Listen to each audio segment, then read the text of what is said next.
got like Winamp in the background, and then you've got us in the bottom right. Yeah, and you took away that little window, so it looks like we're good. Nice, and then I've got my notes app up to take notes on a different screen.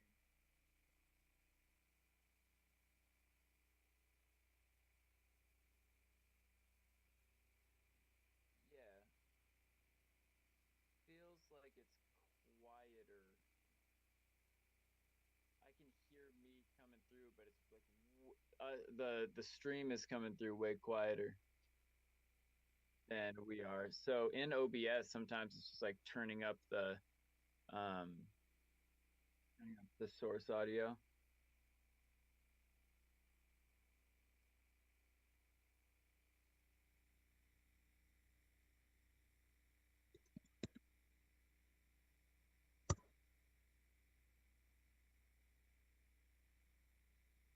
Doesn't necessarily need to. Oh, it might be. You might need to set up like have me, yeah, because yours isn't looping back, so you'll want to set up a second audio option for microphone to have the desktop audio capture. Will get your Winamp and me. Hey, see, now I'm sounding crispy. Your mic is cranked too loud. You're clipping.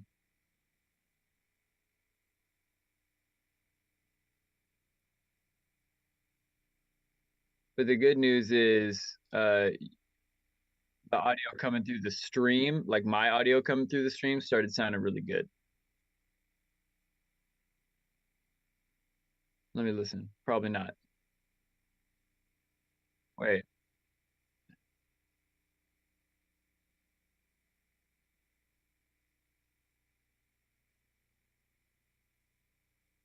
Check, check. Okay. Yeah, now I can turn it down, at least in the stream. Okay, so you should be getting me now.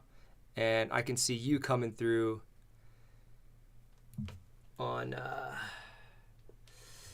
Just waiting for the lag to double check it. yeah, what's up everybody? I see There you are.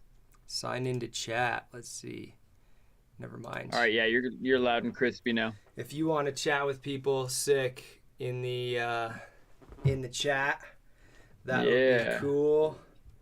I was thinking I can mute my mic during the playback so I can listen on the big speakers.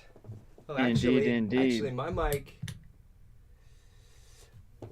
There, it's not gonna play back. Anyways, all right, welcome everybody. I see HEXADEVI, Luke Rain in the chat. What's up, everybody? You guys can hear me. Thank you very much. That's epic. Still just a little clippy, my friend. That's gonna be a problem there. There's nothing I can do about it. That's better. That's better. I don't know what you did, but it's better. Okay, cool. Well, the mic's down. Nice. It's just because it's coming through Zoom. This mic, it's a Blue Yeti, and it doesn't sound very good when I use it through Zoom. Oh, yeah. It just Zoom just audio clips it really bad. So anyways, welcome everybody. Thank you everyone who submitted remixes for the let's contest. Real quick just drop the YouTube link in the email so people can come in and join if they're on late pass. Do you have that? Do you want it let me I'll get it on the other computer. Give me 1 sec. All right, cool. No worries. But yeah, man, just happy to see all these remixes come in and just like happy that we got so many cool people, dope producers working on it. Like it is just like beautiful to see. You know, I've done one remix contest in the past a couple years ago, and that was a really good experience with Sam Shoemaker, and I'm really excited about these ones because like Storm Drain is a bop. We've been playing it out for 2 years. It's definitely working. It's a good ass tune. People digging it, but it felt time to get like some new perspectives on it, you know, there's so many good stems in there, you know, each of our vocals, the guitar solos, those drums are hitting, got cool basses, we got like the chord progressions, like there's so much in that tune. Yeah.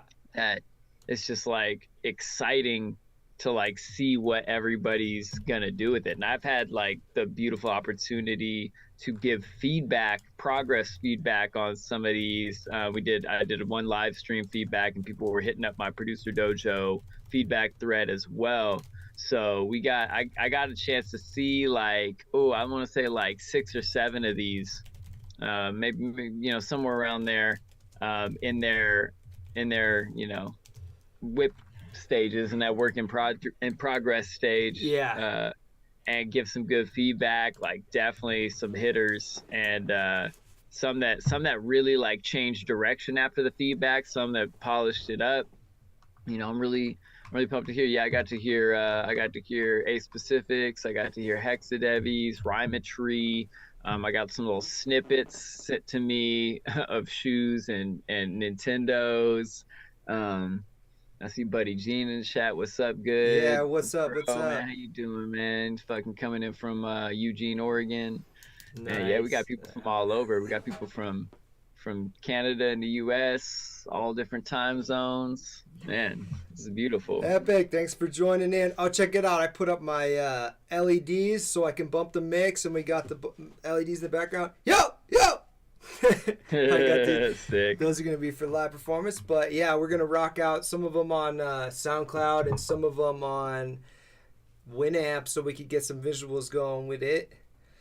So thanks for the rundown of what's going on. There's definitely a bunch of epic stems, and I took a couple little peeps, but like hearing my vocals chopped up all in different ways was pretty awesome, and definitely it's like fun and surprising. So this is going to be super fun for us too. So thanks everyone.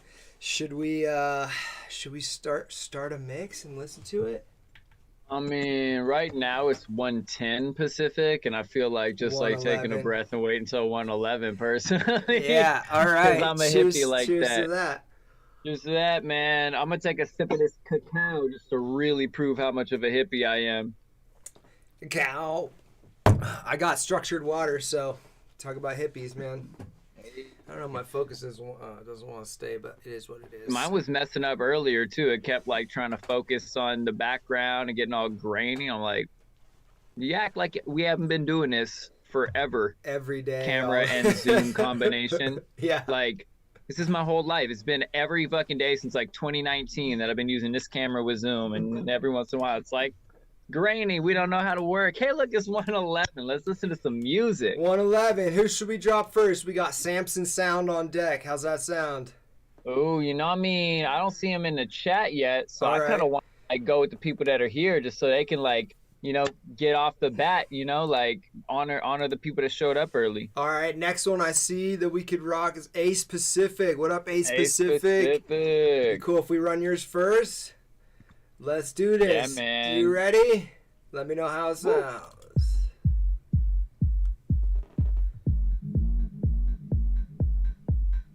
I am not hearing it. Not hearing anything. Oh, you might not hear it through Zoom. Oh, you know what? Yeah, that's because... Like, you want me to... Okay, so I gotta pop it over to the other... Yeah.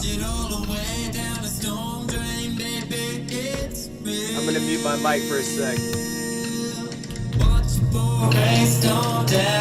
How do you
a sequence, trying to speak sense when my inner self trips. Don't slip on another rain slick, kid, right quick off the edge of a cliff. When you're disheveled and damn troubled, problematic when the pain gets doubled. A lot of havoc in the storm drain, brother. Got the magic when the brainstem struggles. Get it? You gotta let the rain fall under. Gotta let the mainframe slumber. Sleep. You gotta let the gameplay buffer. If you really wanna get the game day reach, come on. Pressure build up in the crock pot hectic. With a man dripping like barometric. Better get to clearing that storm drain mess. It's clogging up the whole dang street collective. Connected. Really ought to get the message. Rain cloud like a Rorschach test. And it's strange now how the world's been twisted inside out from the whole damn thing. It's sun coming out on the other side. Not a worry now, just another high. Gotta turn around, see the southern sky on another horizon. That's worldwide.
Hey, I think it went over one beat. Yo! Epic. That was good vibes. That was really good vibes. That was well done, man. I fucking thoroughly enjoyed that. So, A+ on that, I would say. Love it. What do you think, Luke? Oh, I'm not getting any audio. I'm muted. I muted myself. Yeah, back like I left something. Yo, yeah, overall, like, great bounce on the track. I love how the original elements were used in a new way. You know, like, just like, you know, getting to hear those same vocals used heavily over a completely different drum pattern and bounce and hear how well they worked. The horns, yup, I saw you mention that in the chat. The horn section was fucking lit. Yeah. I love those horns. And like on those horns, like I noticed like one of the things that I wanted to hear is like on the very end of the very last horn solo, just like a little like dub out or like wash or throw with the reverb. So just like give it a smooth out over into the outro, which the outro is working. That was something that we that I gave some notes on before, was like giving a little bit more chill outro vibes, and definitely working out. That would be super easy to mix out of, as it like steps down to like pretty easy to mix out of, and then steps down again to super easy to mix out of. Yeah. Real smooth transitions. There was like, I was like at the, I don't know what happened at the very beginning of the stream. It was like something was like a little crunchy. I don't know if like the volume was up too loud and it was clipping, and then you fixed it. I was about to say, oh man, like I can't hear this, I can't. And then in the intro it fixed. So it could be, yeah, it's probably the technical streaming issue. On my side, everything sounded super clean on the mix as far as what the master sounded like. I have one note. I would say the rap vocals, when they came in, I was listening on the studio monitors, those were pretty hot, and I might actually take those back a bit. They feel like they're about 3 or 4 decibels above, on top of the mix, maybe even more, compared to like where those horns were and stuff. Mm-hmm. Just so like when you're playing a loud mix, you don't want the vocals to be that much higher. You want to tuck them in a little bit, but they sounded clean, so that's a pretty simple fix there. Yeah, 100%. That was like my main note as well. Like just the rap vocals feel too loud. There was like there was some like a little back and forth that I remember me and Ace went over, and like one of the things was like a few of the leads were a little quiet, and I feel like my singing vocal and the horns are now sitting right in the pocket, and those rap vocals are just like a little too loud. Like you said, maybe 3 decibels ish, 4 decibels possibly, like, you know, significant amount of lowering, but not crazy. And yeah, and this one's feeling really good. I love that we got a Killer House remix in. Yeah, I really liked it. I like there was like a remake of our kind of intro, and then there was sort of like a fake drop new intro to like the house groove, the ding ding ding ding ding, and so that was really cool. Yeah. And then it dropped into the beat pretty quick. So 2 cool places where you could mix in on that track, because you could skip the whole first intro and just go straight to the house vibe if you needed. But yeah, well done. Sounded really nice and clean. Sounded really loud. So, and again, like you said, the use of the original elements. I heard him bring in the other elements in similar order in different places and give space for each little part, and it sounded really, really nice. There was a lot of interest along the whole way, and so never lost my interest the whole time. Just kept it grooving. So that would play out on any dance floor like fantastic. Yeah, amen. That the whole thing is dope. The arrangement is really good. I love the way it moves energy. It goes like up and down, but always keeps it interesting. And I've been working with Ace for a long time. This is actually a new name for him. Ace Pacific is a rebrand that I think is really good for his sound. And and high key, like, I've been working with him for a long time, getting to see the progress, and like this right here is like a big level up in just like how polished you're making things. So Robert, good job, man. I'm gonna give you a clap for that. Beautiful work on this, man. Nice. Thank you very much. I love having those, because then you'll save this track, and you can always come back and be like, all right, is this stuff I'm making now matching up to this level of quality and like vibe and everything? So let's see, what do you think? Should we try to check out another remix here? Absolutely. Who else is on deck? We got HEXADEVI on deck. Yeah, let's get HEXADEVI. Yo, I've gotten to hear a couple versions of this one. I am excited for some HEXADEVI. All right, HEXADEVI, let's go.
Yo.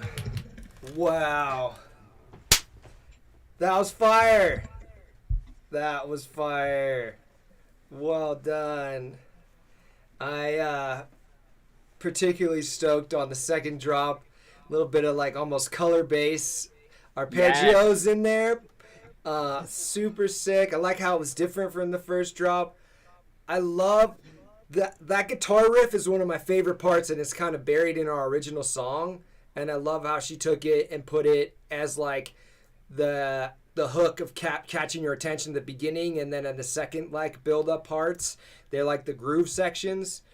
That was fantastic, and I love the little bit of like jungle tribally sticks and stuff, the little perks, and it's like D&B-ish vibe. Yeah, it was subtle and understated, which really was a nice contrast to the heavy dubstep drops, and that was mixed super clean. That snare is slapping so nice, so well done. Very, very solid on the bass. My whole room is shaking. So, man, I don't have much. That arrangement was fire too. I think it was the right length. Like I said, I love how she took parts and put them in a different place. Like the intro became part of a build up, I think, a second build up.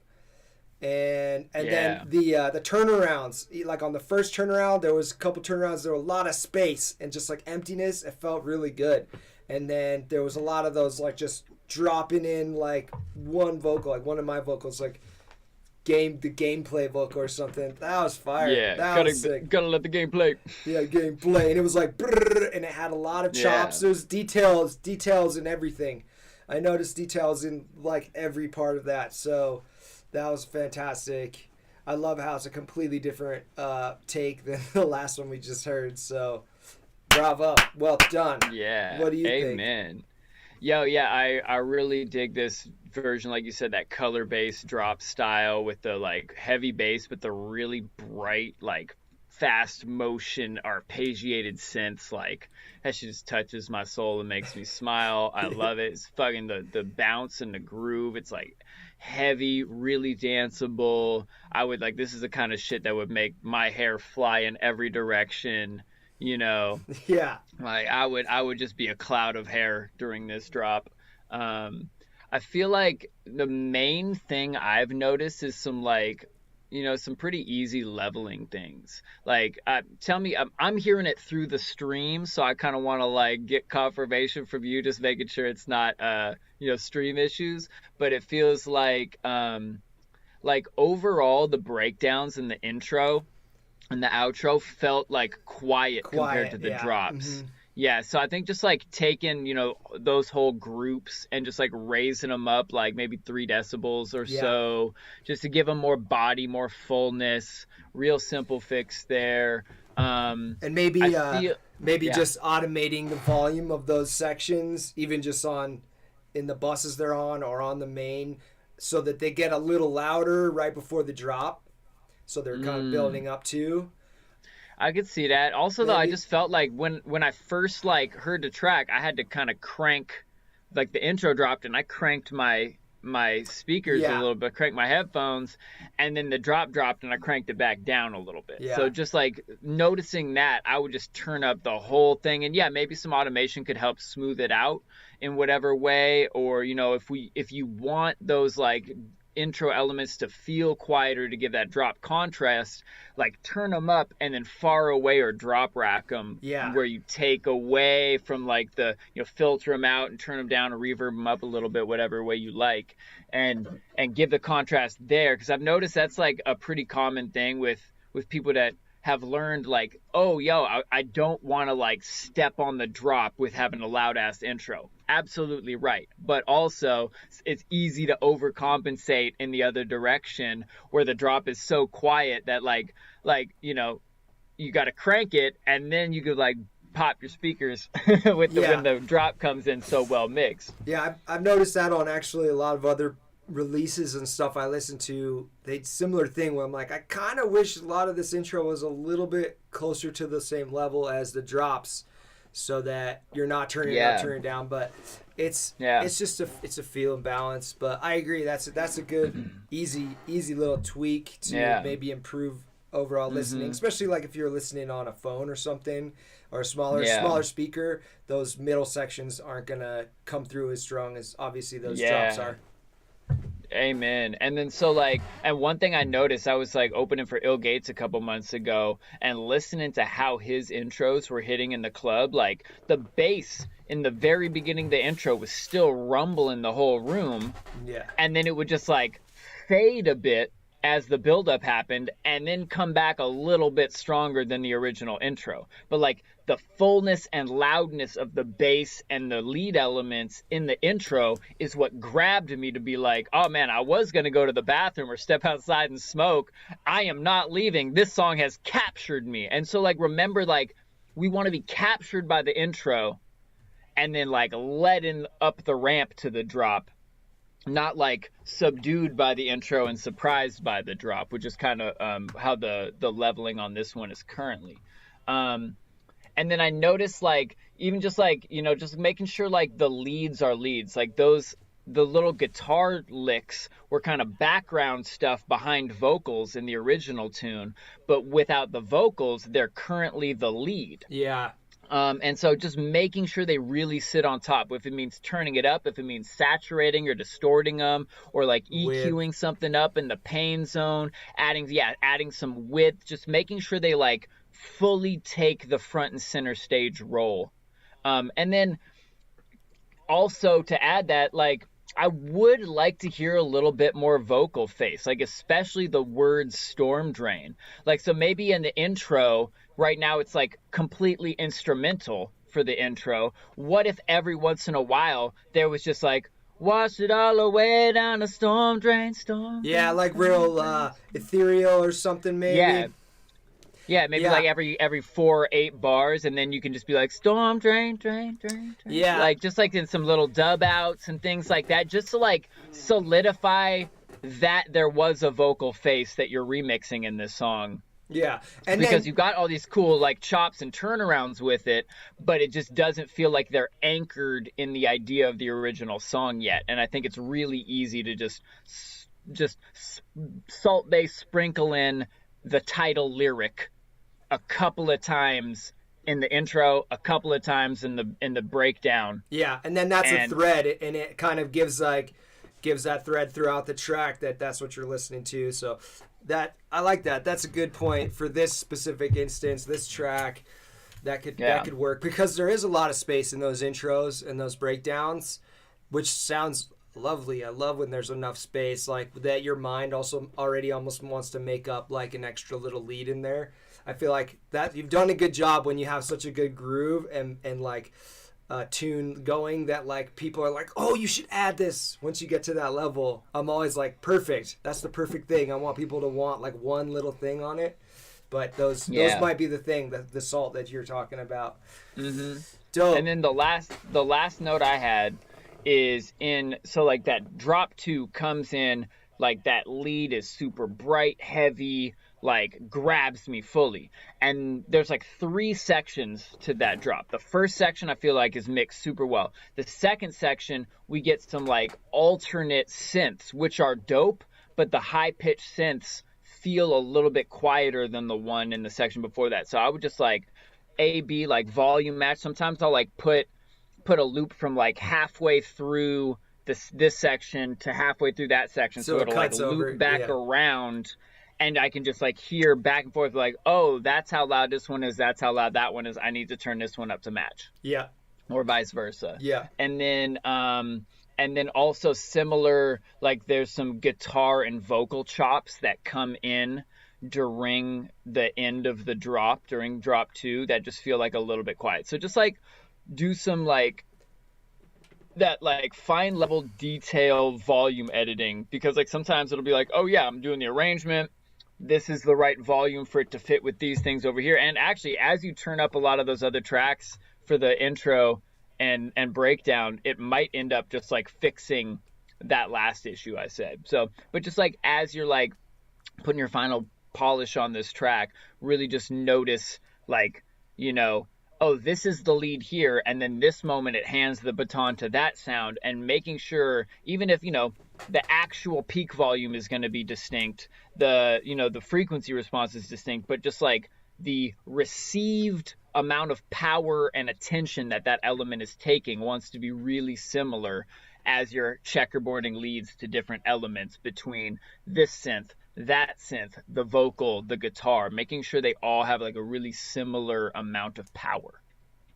Totally. And that step takes a little while, and I usually do that also by checking it on different systems. I'll go take it to the car and I'll be like, how does this sound in here turned quiet, when I'm listening quiet, when it turned loud, and like is it really as loud as the other element is? Are my basses the same level? And the basses felt really good across that. I feel like with one listen through, I got to be a little bit more discerning because I was just feeling the vibe on that track. So that's my first listen of it. I feel you. That's my third listen of it. So I could get a little more detailed. I knew what to expect. And yeah, that's I think what I'm getting from you is like the concept is so dope that a lot of the subtle details got lost in the, ooh, this is dope. Yeah, it was. Whereas like, that's how I felt the first time I listened to it, and had some notes. And on this third listen, I'm getting to hear into the subtleties, especially as like so many other of the notes I had have been really well taken care of. You get to hear those like deeper and deeper subtleties as it gets closer to the finish line, which is a fun place to be. I mean, a lot of that stuff came through though, so well done. And then you just put on a little bit of polish, and it's gonna be a gem for sure. So well done. Thank you for taking so much time and attention to detail on that, because that mix is tight. Yes, good tune, HEXADEVI. Nice. All right, so what do we got Appreciate next? You, Christina. Shall we roll another one? Let's see. I got. Oh, sorry. That's roll that shit. Like that you shit. Ready? Smoke Look, says Storm Drain right there, reversed. Okay, so we got SAMSON sound. Anybody else who came through yet? We got ALBY. Let's go with ALBY. Yeah, I can't wait. In the spot. All right, ALBY, we're gonna run it. Let's go.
But out of sequence, trying to speak sense when my inner self trips. Don't slip on another rain slick. Hit right quick off the edge of a cliff. When you're disheveled and damn troubled. Problematic when the pain gets doubled. A lot of havoc in the storm drain, brother. Got the magic when this brainstem struggles. Get it? You gotta let the rain fall under. Gotta let the mainframe slumber. Sweet. You gotta let the gameplay buffer. If you really wanna get the game day reach. Come on, pressure built up in the crock pot hectic. With the man tripping like barometric. Better get to clearing that storm drain message. Clogging up the whole dang street collective. Connected. Really oughta get the message. Rain clouds, like a Rorschach test, and it's strange now how the world's been twisted inside out from the whole damn thing. It's sun coming out on the other side, not a worry now, just another high. Gotta turn around, see the southern sky on another horizon that's worldwide.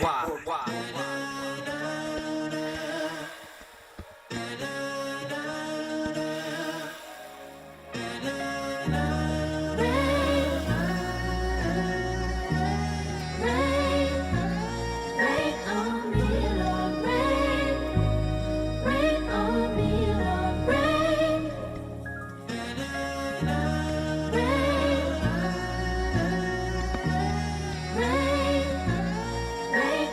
me.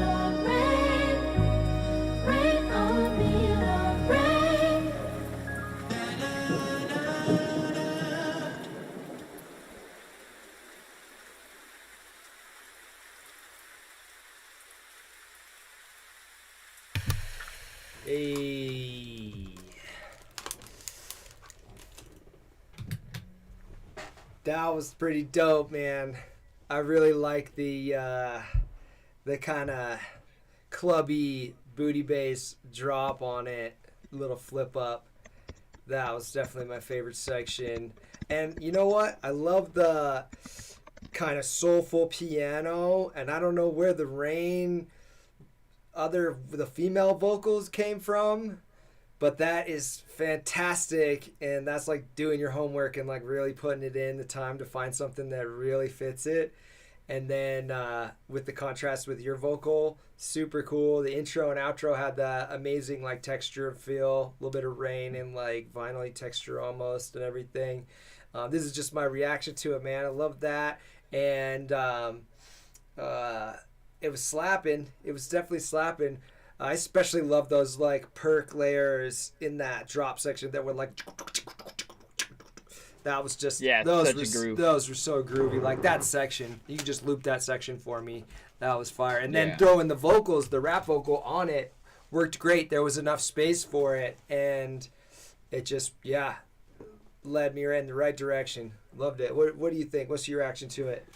Man, first off, it's funny because like that rain vocal sound, I don't know if it's from it, but literally late last night, a friend sent me the Kanye Sunday Service cover of SWV's track Rain. And SWV is like close to my heart, 90s R&B for life.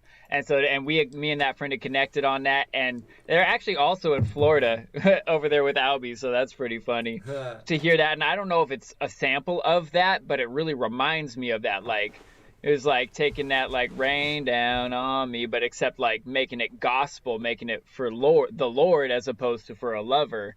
And so it was like a cool flip that I heard. And so this reminded me of that. ALBY, if you want to let me know where that came from, holler at me. We're both curious. I really dug, I feel you, the groove and how it fit with the rap vocals was really dope. That main like drop section has such a good bounce and feel to it. There was that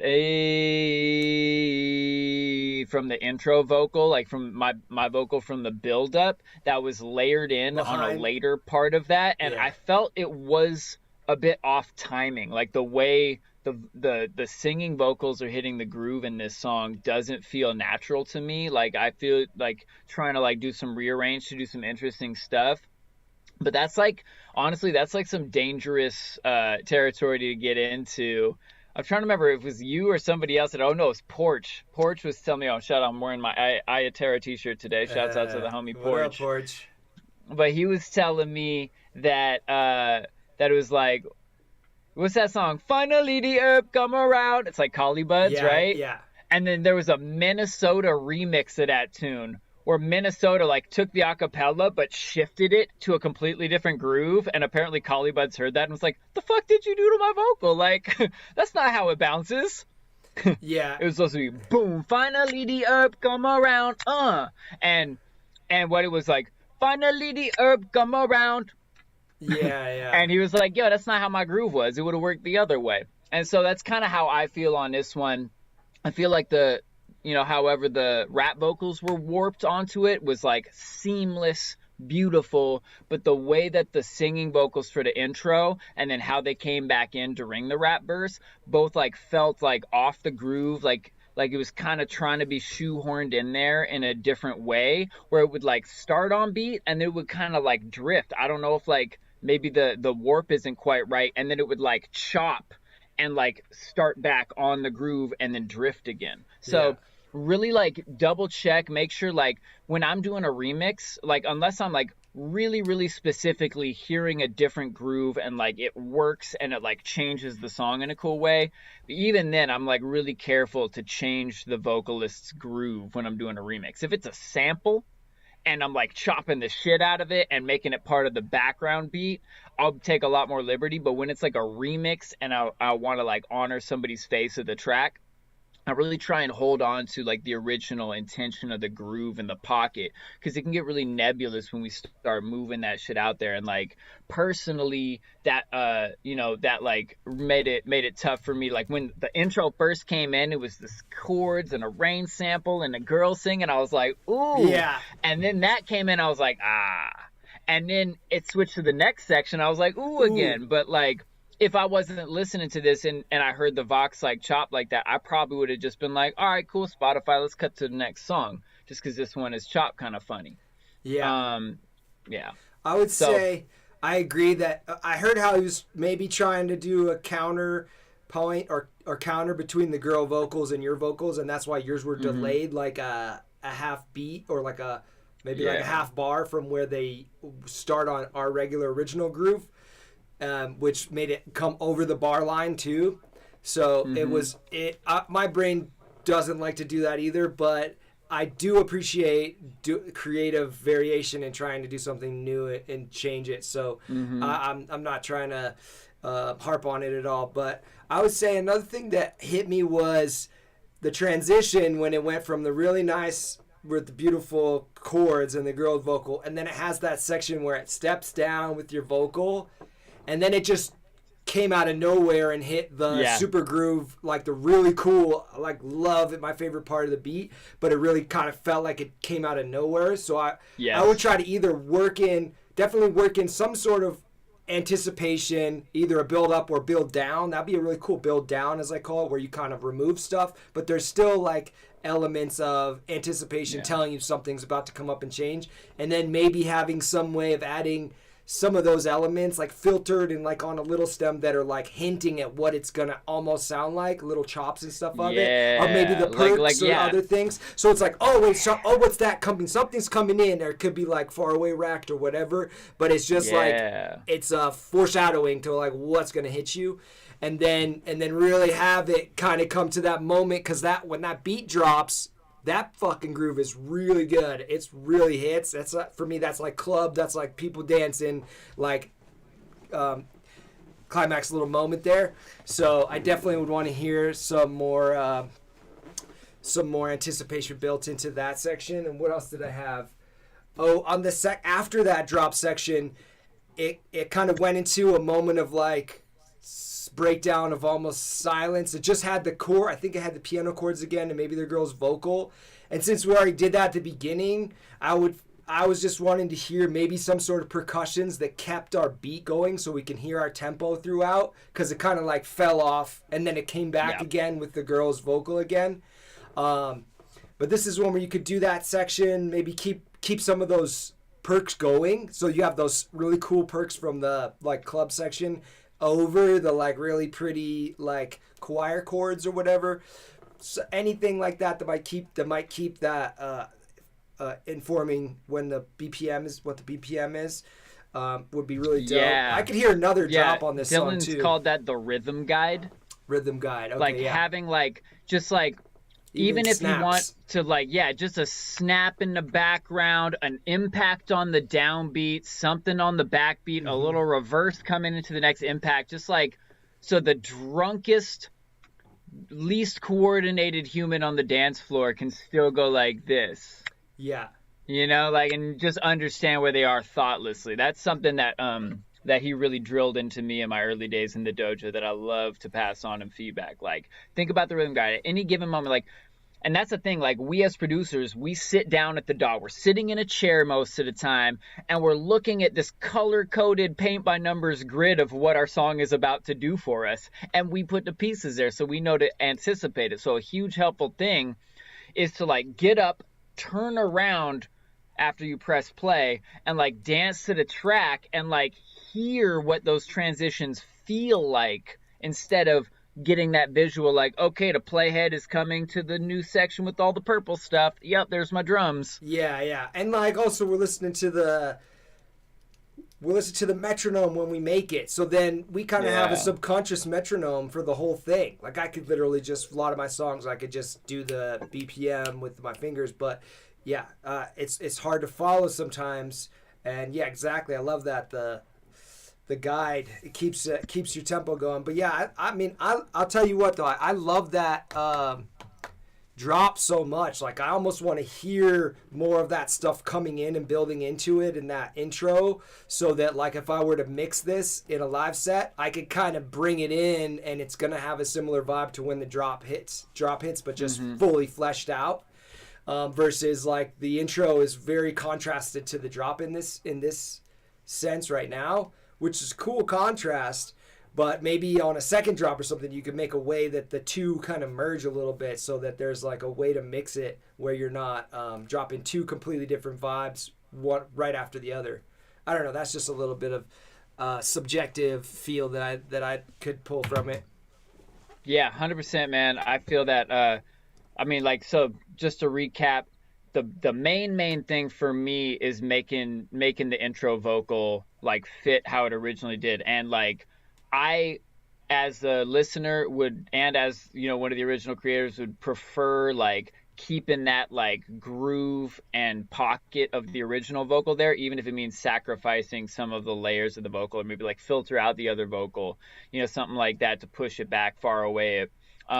Transition into the drop is important, and adding more of those groove elements before and after to smooth the transition. And I love what you said, a build down, because I love those. I mean, it's the most obvious perfect term for it, but I'd never put it there. Now I'm never going to not think that. Do a build down. I love that shit where it's like, sometimes it's, oh my God, it's going to happen. And sometimes it's like, oh, you're taking it away. Oh my God, now there's space. And then, oh shit, the groove is back. Yes, I love it.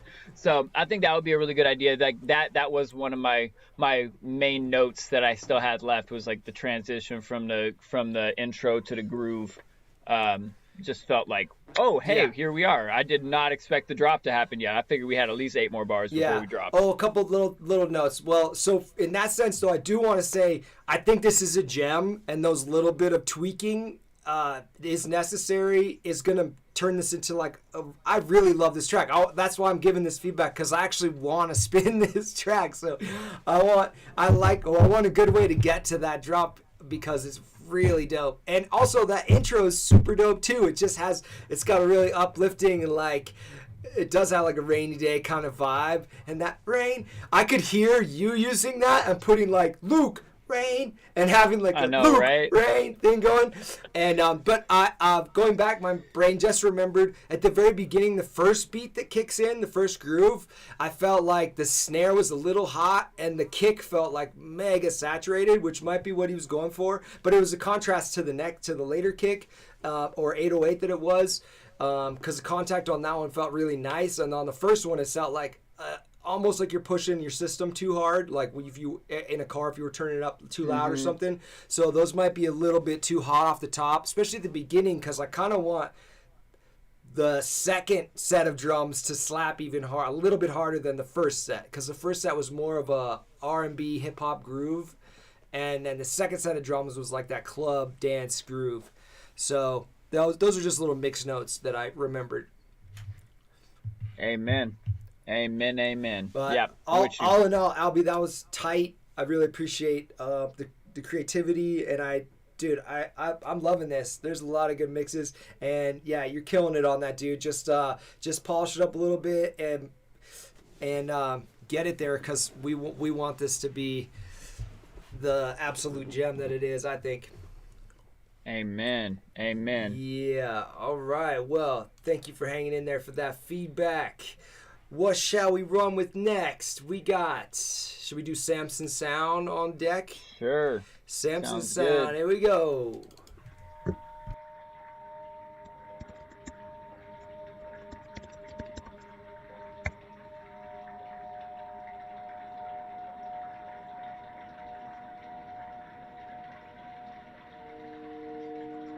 I seek peace, but out of sequence. Trying to speak sense when my inner self trips. Don't slip on another rain slick. Kid, right quick off the edge of a cliff. When you're disheveled and damn troubled. Problematic when the pain gets doubled. A lot of havoc in the storm drain, brother. Got the magic when the brainstem struggles. Get it? You gotta let the rain fall under. Gotta let the mainframe slumber. Sleep. You gotta let the gameplay buffer. If you really wanna get the game day reach, come on. Pressure built up in the crockpot hectic. Weatherman tripping like barometric. Better get to clearing that storm drain mess. It's bugging up the whole dang street collective, connected. Really ought to get the message. Rain clouds like a Rorschach test, and it's strange now how the world's been twisted inside out from the whole damn thing. It's sun coming out on the other side. Not a worry now, just another high. Gotta turn around, see the southern sky on another horizon. That's worldwide.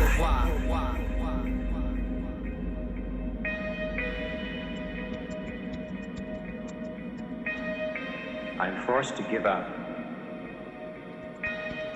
And then find that things work out better than I could have planned. Wash it down the storm drain, storm drain. Baby down the storm drain, storm drain. Wash it down the storm drain, storm drain.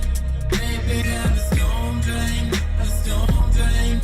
Wash it down the storm drain, storm drain.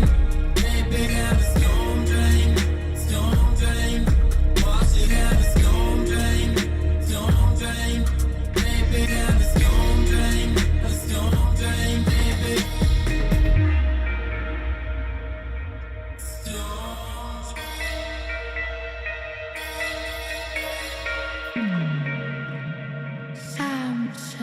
Sound. Wash it down the storm drain, storm drain. Baby down the storm drain, storm drain. Wash it down the storm drain, storm drain. Baby down the storm drain, a storm drain.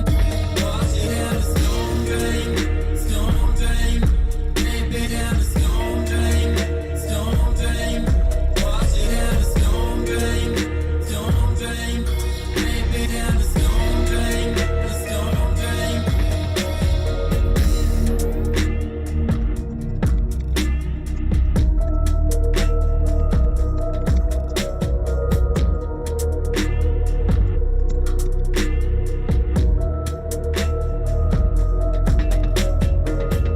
Wash it down the drain, throw it down the drain, addictions to the drain, storm drain. Wash it down the drain, throw it down the drain, addictions to the drain, storm drain.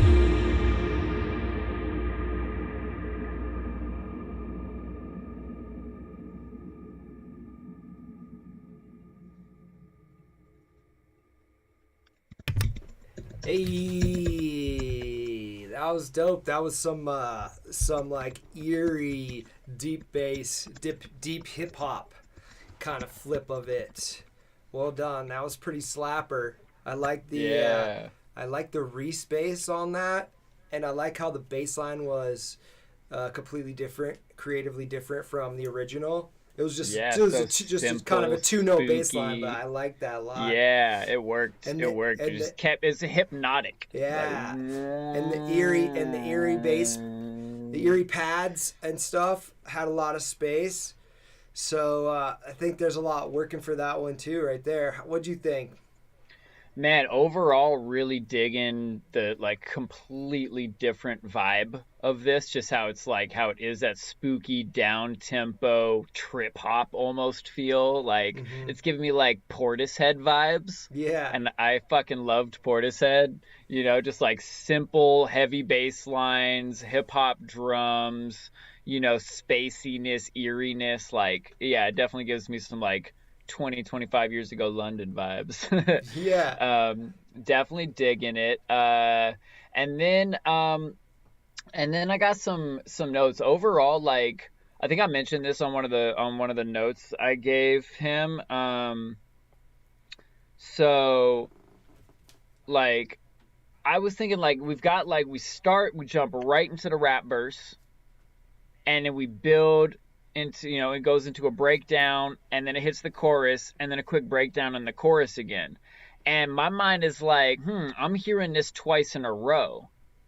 And it's like the beat doesn't change a ton, the vocal chops are the same, and they don't need to. I'm thinking, what if we just like flip-flopped and put the chorus at the front, a little quick intro, drop me into the chorus, build the drums up, and then break it down, hit me with that rap verse, break it down, bring me back to the chorus to bookend. Yeah, I like that. I hadn't thought about the arrangement sections till you spoke about them, but Yeah, I think that could really work for it. I agree. Like hitting with the rap right off the bat, it's cool too. It has a good feel to it. But I like the rearrange idea. I also think again the rhythm guide might be another good thing in this one, because that breakdown's pretty spacious, and then it has that section where it says SAMSON, like the sound tag, and I almost want there to be something like have the rhythm guide, something about that section that's like, ooh, something dope is happening. That's why SAMSON dropped his tag right on that section.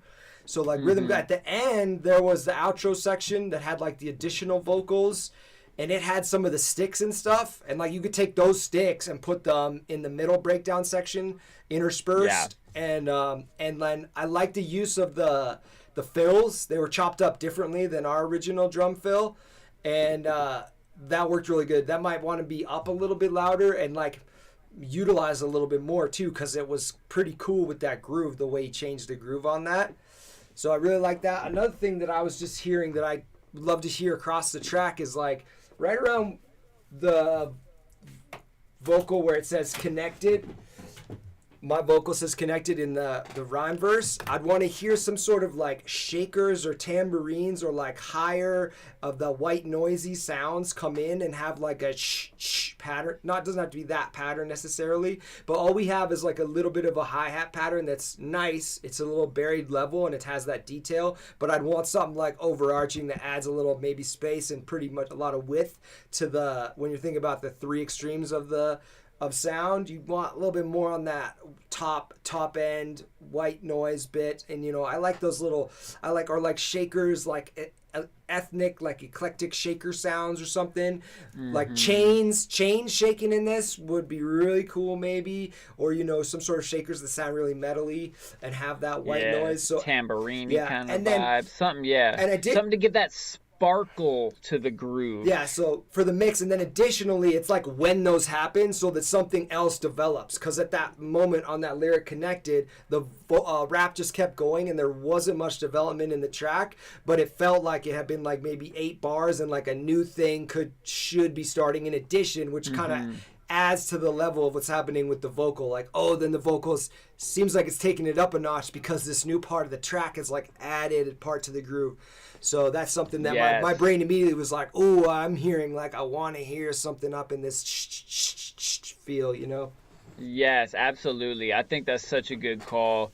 Like every 4 or 8 bars, depending on your tempo and the feel of the song, I think we should always have like some sort of like energetic shift, whether it's, you know, up and then up and then up and then back down, like over a drop or a verse. Like usually it's like, yeah, let's just talk about the drum section. Like, yo, okay, we can start with the kick snare, right? And then you add that upbeat hi-hat. And now, like, in addition to this, I'm doing this with my hand. And then you add, like, the fast hats, and I'm doing this with my hand. And then you add the cymbals, and I'm doing this with my hands. And then you hit the breakdown. I'm like, okay, cool, my hands were tired. Yeah, and then they can, and then through the track, if you've made, like, those 3 separate things would have, like, a different syncopated pattern, you can bring them in at different times or for different sections.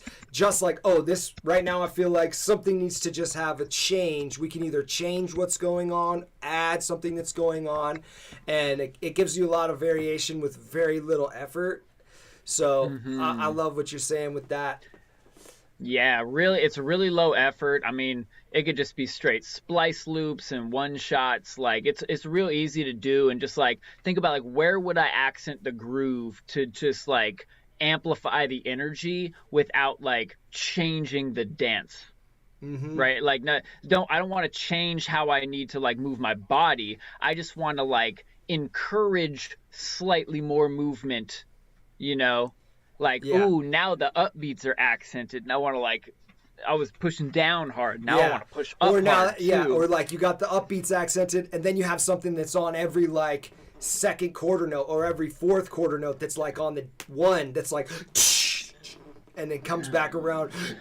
And like a splashy symbol or something, and those are just little texture elements, and that all becomes maybe like your hats layer or something, you know.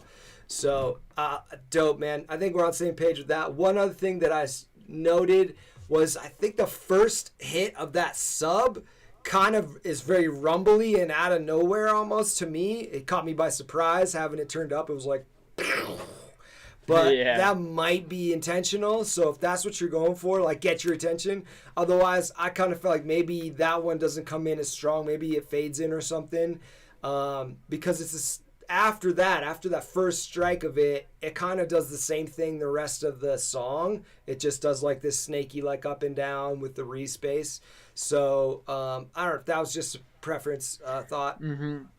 And I feel that too. And overall, like I feel like the track just has like some little overall balance issues of leveling. Like I feel like the bass might be a little bit loud, the drums feel a little bit quiet comparatively. So and then it feels like it's all like to get up to volume, it's all pushed and squashed a little too hard, and I can mostly hear it in the vocals and the kind of how the drums are kind of getting pushed back. So like usually to me that's a sign that like everything but the drums is a little bit too loud, and maybe like in the group stages, like doing a little bit more shaving of dynamics with clippers, and then like letting the drums be louder comparatively in your process before the master chain, so that you can just clip them at the master chain and they still have that full cut through power. It's real easy to get like the drums kind of like lost back in the mix. It's something I used to struggle with a lot until I recognized it's actually something Tesco taught me. He was saying like, you know, it's like imagine, you know, a piece of elastic, right? And like on that piece of elastic you put like every element you have, from the loudest over here to the quietest down there. And your mix is like that elastic stretched out, and then the master is like it like coming back together where everything quieter kind of comes up and gets louder. And if you don't have it a bit over exaggerated in the mix of the loudest things being a little louder and the quietest things being a little quieter than you want it to be in the master, then like when the master happens, everything's going to get squished together, and it's going to be easy to lose the definition of what's supposed to really jump out in front and be percussive and transient heavy, what's supposed to sit on top, and what's supposed to suck like in the background, like and stuff. Mm-hmm. Yeah, like that re-space takes up a bunch of space. It's heavy, it's dope, but if it's a little too loud, it takes up all your headroom. Yeah, exactly. It takes up headroom. So pulling that back a couple decibels, even if it sounds too quiet in the mix with the master chain off, it'll probably help it balance in the master. Yeah, if you're mixing where you don't have a limiter to check it and everything, like I definitely hear people's mixes before I master them, and I'm like, well, this bass doesn't sound where it should be at yet, but that's actually a good mix. You go to mix it and you're like, oh yeah, when I bring this up, when I'm cranking this up so we're getting our master levels up to where we want, then the bass all of a sudden is really full because it's squashed all the other stuff down, so it's closer to where the bass is reaching in the bit depth. But yeah, 100%, man. I think that your guys' Human Music Podcast episode on Clippers is a pretty good place to go for information on this. I listened to that one a couple months ago, and I'll drop that in the chat. That has a really good couple explanations of how to get loudness and why you're doing it the way you're doing it, you know, which is the same conversation. That's like how bass music has gotten so loud and revolutionized it. It's just like the group level clipping or limiting or however you want to do it. Dope, man. Well done, Samson Sound. I really dug that mix, and yeah, I think if you work on a couple little things of the feedback that we said, I think it's gonna be a real slapper. I'm sure that I'll play out really nice on a big system. So keep at it, dude. I really appreciate you making that. I saw that Buddy Gene stopped into the chat. So what do you think? You want to drop the Buddy? I think I'm ready for. Let's do Buddy, and I've also seen ROHBOAT in here. So let's do them next to make sure that we get them while they're still here. I'm not seeing. Oh, I got ROHBOAT. For some reason, I don't have Buddy Jeans here, so let me just... Is there one that's by Brandon? That's his first name. I have the Buddy Jean one here somewhere. Yeah, there it is. Okay, cool. Redirecting. Here we go.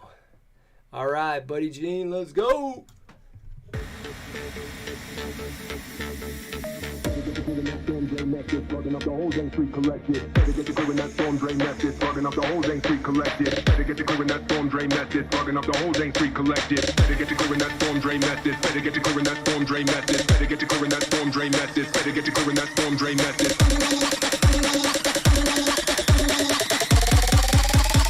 Motherfucking storm drain.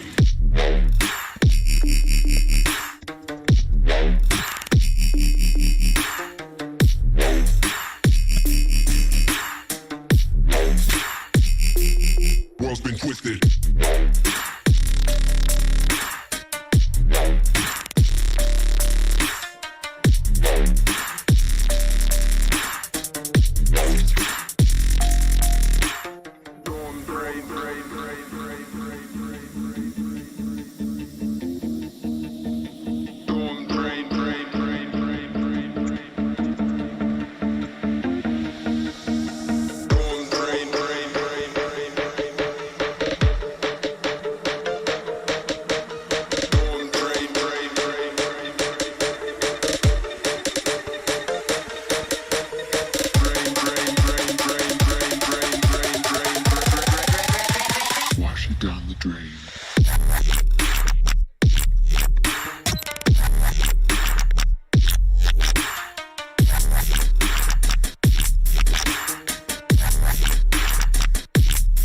World twisted.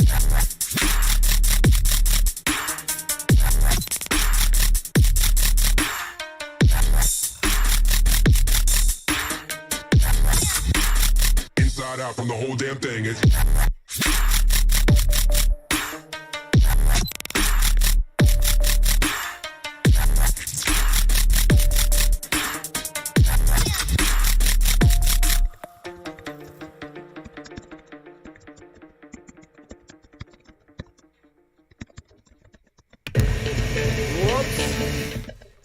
Oops, sorry. Yo. Yeah, man, that was heavy. I was liking that. That first drop, dude. That one. That's my jam. I like that deep dubsteppy vibe on there. Well done, man. That was dope. That was creepy, and I like the flip of all the new samples to go along with the theme of Storm Drain and everything. Very nice, very nice.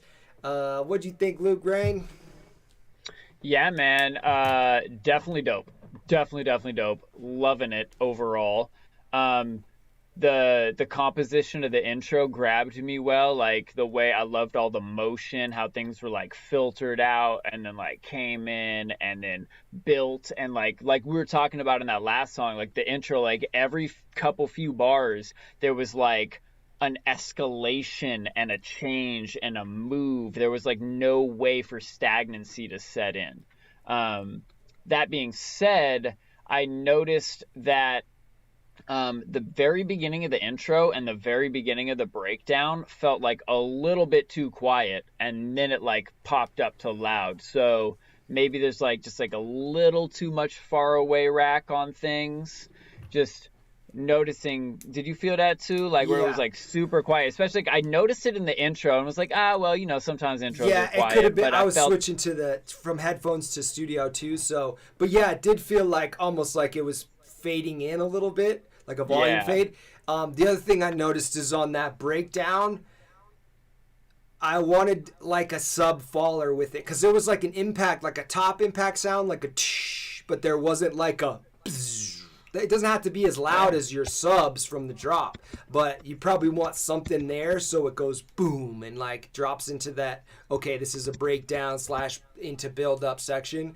Although the sections were very well, I would say, articulated, and they were very distinct, and I could tell that the drop was coming each time, like where it was coming. The second build up was definitely like all right, this is the build. Like something's coming, and then it gave us that really liquidy like bass top, so that was fire. I would say I have one other note or main note, which was a couple of the maybe perk element, just through mix and through a couple of perk elements and maybe bass tops like on the second drop. Might want to check out like Pain Zone, reduction of resonance in that zone, because it was feeling pretty spicy on the ears, I would say. The snare was good.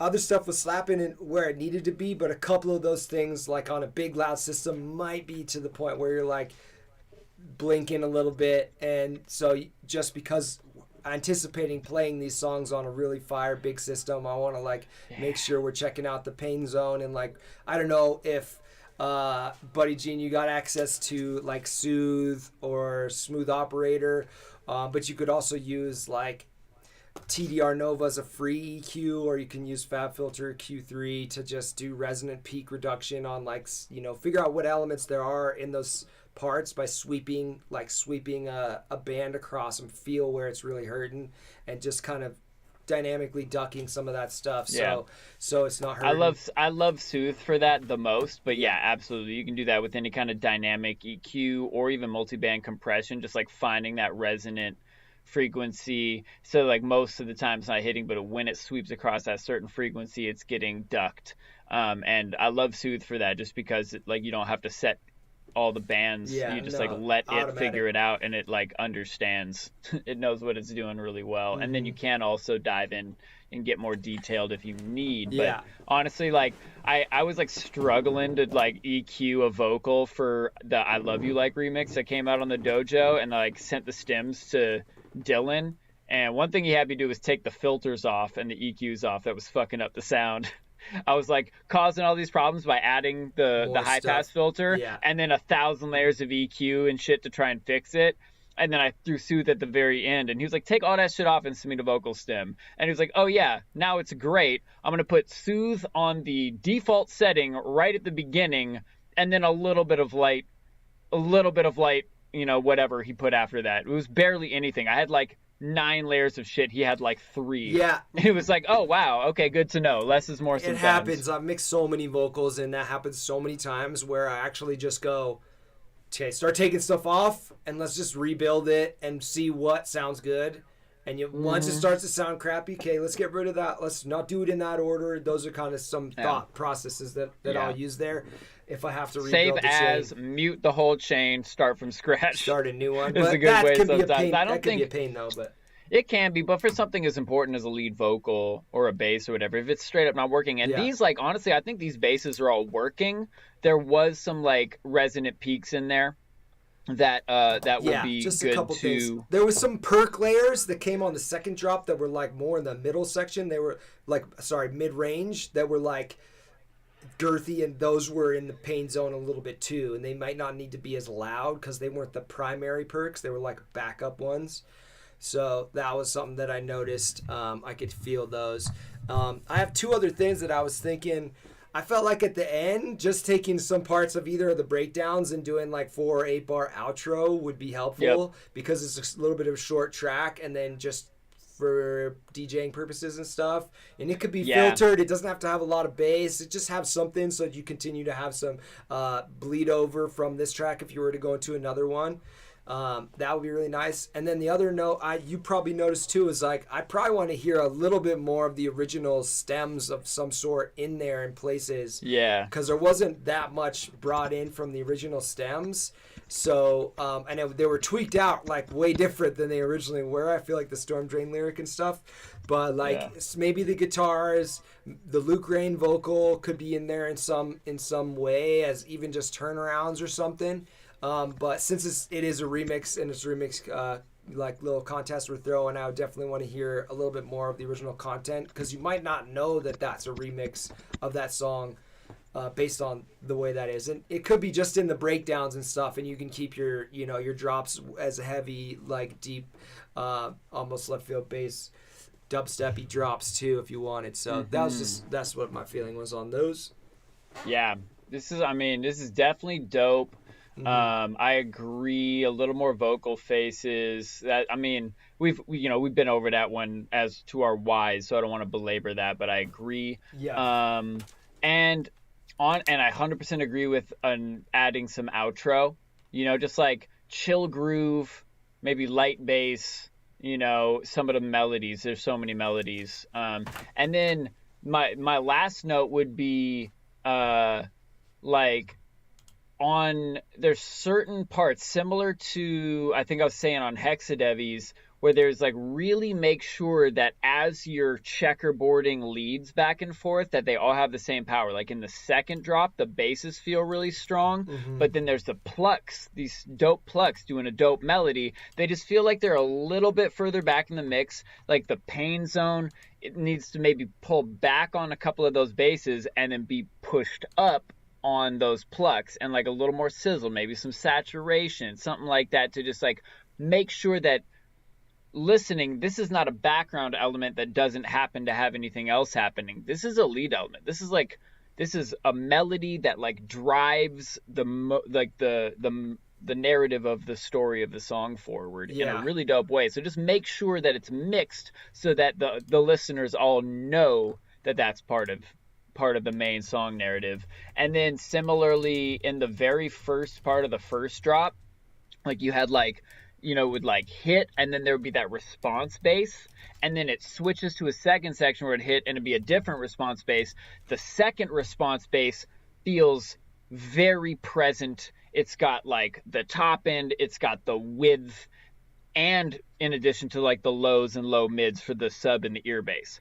Whereas the first one I felt a little bit lighter. It didn't quite have the width, which it doesn't necessarily need to have, but if it doesn't, make sure it's sizzling up top. Yeah. And even if we have like a narrow one and then we go to a wide one, that could be a sick contrast. That's a good and contrast. Adding fake width to a bass can kind of fuck shit up sometimes. So I'm not suggesting adding the width, but make sure that first response bass sizzles. Yeah. I do really like the design of them, though. The first ones, the like electrically like zoom, and they were kind of wubby. That was super dope. But the contrast between a super mono center bass and then wide basses is a really I think it's underrepresented, but it's done very well. Like a lot of times, like you listen to Closey, she'll have like the saw on top of this center, like on the one beep, and then wow, super wide, and in headphones you can really hear it, but in a space with you're on a out loud speaker system, it still gives you like a feel like it's in a different space, those two different elements. Yeah. So that contrast is huge. That kind of contrasted. And like that's some shit I learned from Seth Drake in his approach course, is like the stereo image isn't about making everything wide. Yeah. It's about making contrast between your widest shit, your kind of wide shit, and your barely wide shit, and your completely narrow shit. Yeah. So that like there's dynamics over the song of like, this shit feels really big because that shit felt really narrow. And then when you combine different elements, the combination of them feels different. Like, oh, these two things sound awesome together because this one's super wide and this one's super center. Or like these two sound really nice together because they're two semi-wide elements. So they kind of mold together when you play them together. So those can be two things that get joined by their stereo like imaging or whatever. But yeah, that's something that we will just always be building and doing better with, because stereo imaging is so important. We got two ears, man, so Amen. Yeah, dude. The way I like to think about it is like our brain evolved in a 3D environment, and it maps sound to a 3D environment, whether it came from one or not. So when we're listening to stereo mixes, our brain is attempting to create a 3D environment. So the more we can give it, the more we feel like we're like immersed in a soundscape, as opposed to like, it's like it's different listening on sick headphones compared to your phone speaker. And that's like, you can also have that contrast. Even if you're in headphones, like a better stereo image can like make that big wideness and then the width and then just like this immersive sound experience. The car test is one of the most important ones for that stuff too, because you don't want everything to sound like this just all coming from the sides. And if you have a really good center channel going and mono stuff, like it'll sound like it's between the listener or the two seats where it's coming from, but it's not. It's coming from the speakers on the sides. Yeah. So that's a good place. So cool how our brains do that. Psychoacoustics, and the more y'all can like understand psychoacoustics and how our brains interpret sound, the easier it is to manipulate them to make people go like, "Whoa, that's cool." Mm-hmm. And that's one of those ways. So yeah, good work. Well done, Buddy Gene. That's a heater, dude. Just like polish that one up. I can't wait to hear like the final version, but I'm gonna listen to that one again later because that thing slaps. So That's a good one for real late in the desert, playing on a big like Hennessy system, dude. Let's go. Fuck yeah.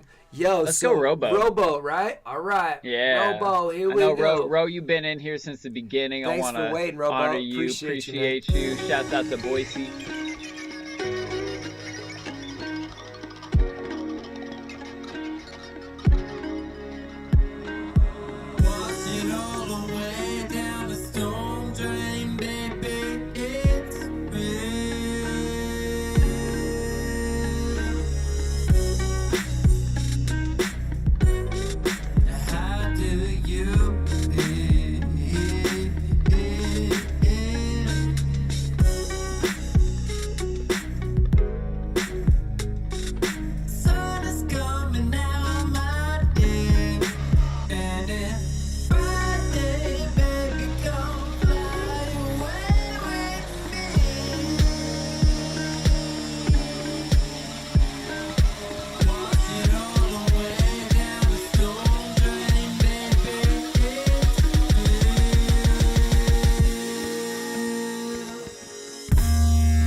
Dope, man. That's got some vibe. That's the vibe setter at the beginning there. I really like the change in chord progression, the pianos. That vibe setting at the very beginning is real nice. It's a real laid back feel. And I love how the basses in the drop were almost the same patterning, but this BPM was slower, I feel like. Yeah, lots. I think it's like 95 from 120. Yeah, it's like a hip hop BPM. So that was really cool contrast. Excellent job of using like the elements. I don't know if you know, like I went and recorded like my old roommate doing guitar, so those little where he's dragging the pick on the strings and everything. Like I noticed all that stuff. Sounded really good. A lot of little textures in there. There was a lot of cool swells with the cymbals and stuff, and yeah, a lot of good movement. And then it was sick having the kind of original bass and then having those extra new wubs. Those were really interesting wubs too. And there was some other parts of the bass where there was some sort of automation happening, and then it sped up to like a, and that sounded really, really nice too. So all in all, it had a really cool feel to it. Definitely slapped, and it was like a banger, but laid back too. So I enjoyed it. Yeah, man. Yeah, it did have that good, like, it's kind of vibey, laid back, but it definitely still heavy and hits. Like, I love that. I love bass music in the 90s. Like, I feel like I always think of Herbalistic. Yeah. You know, remember them? They Yeah. released on the Dojo before, and I followed them. They got a bunch of cool tunes, and like it's like usually 90s BPMs, Yeah. and heavy bass shit. So yeah, that shit gets me. I like it. Some things I noticed, like I really like overall the composition, the arrangement of the track. Like I feel like the energy flows well.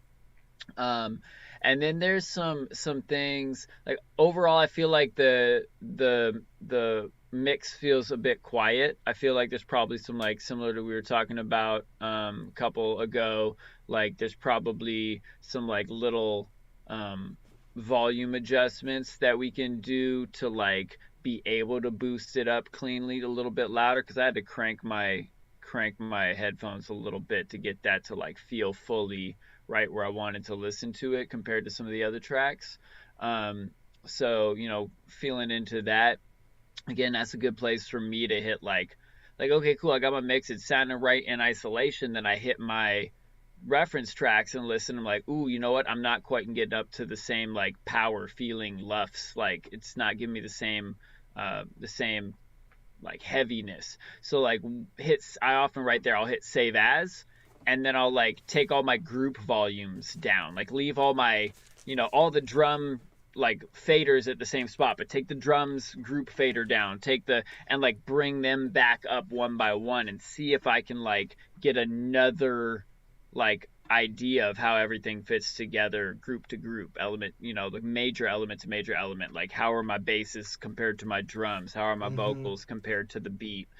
And then hey, do you got anything else on like main like mix stuff? I got a few other things On the main mix, it sounded pretty awesome to me. Out loud, my first listen through, there wasn't anything that jumped out. There wasn't anything. There was good space, good separation of elements. I felt like drums were slapping pretty loud. A couple little mixed things like on the outro. I might want to hear like the drums filtered a little bit so it's not slapping as loud as it just was during that second drop, so that it kind of feels like the song is winding down. So some sort of like cut off on the top and bottom of the drums maybe, or bringing them down a little, because that last part, those drums still sound like they're slapping loud, and I just wanted to like feel a little contrast maybe there. Let's see what I had. Let's see.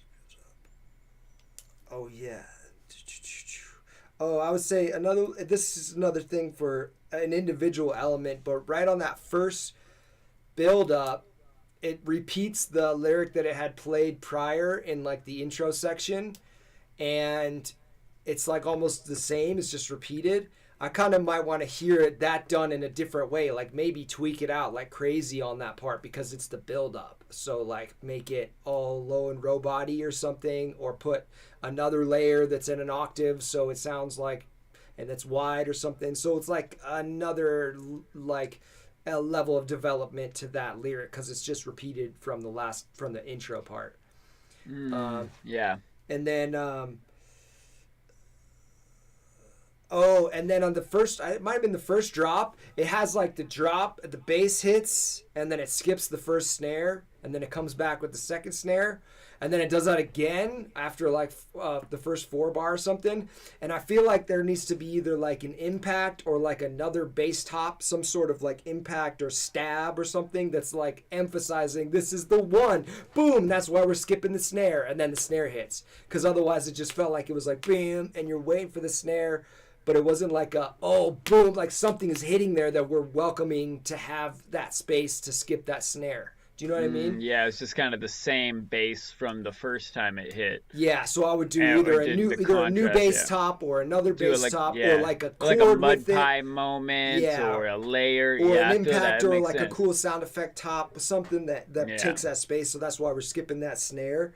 And groove wise, like I feel like it works to not have the snare there. But I feel you, like composition wise, having something on that second one, because the first time it's like, ooh, new bass, haven't heard this before. Yeah, and the second time it's like, that bass I just heard. Yeah, it's so still if you good, or if you had just anything on top, like extra exciting, like choir vocals or something, anything on the top that just goes, "Bop," and you're like, oh, there's a new part to this now. Yeah, that's added on. So yeah, because we're maybe doing that again. maybe like a little chop of any of the vocals or guitar moment, or you know, something from the stems, or like you said, an impact or a sound effect, a laser, something that just like something feels big right. and attention grabbing though, for sure, right? And then yeah, man, my other little mix note for arrangement was I kind of didn't expect the drums to start where they started right at the beginning there, because it felt like an intro. The way he was doing the vocals and everything was flowing really nice, and it had a slow vibe to it. And I almost wanted it to extend another 4 bars and then have almost the same thing I've mentioned before, a build down, so that when the drums hit the first time, it's like, ooh, there's the drums. Not just, they kind of came in. I feel like midway through where you know, I kind of could hear them come.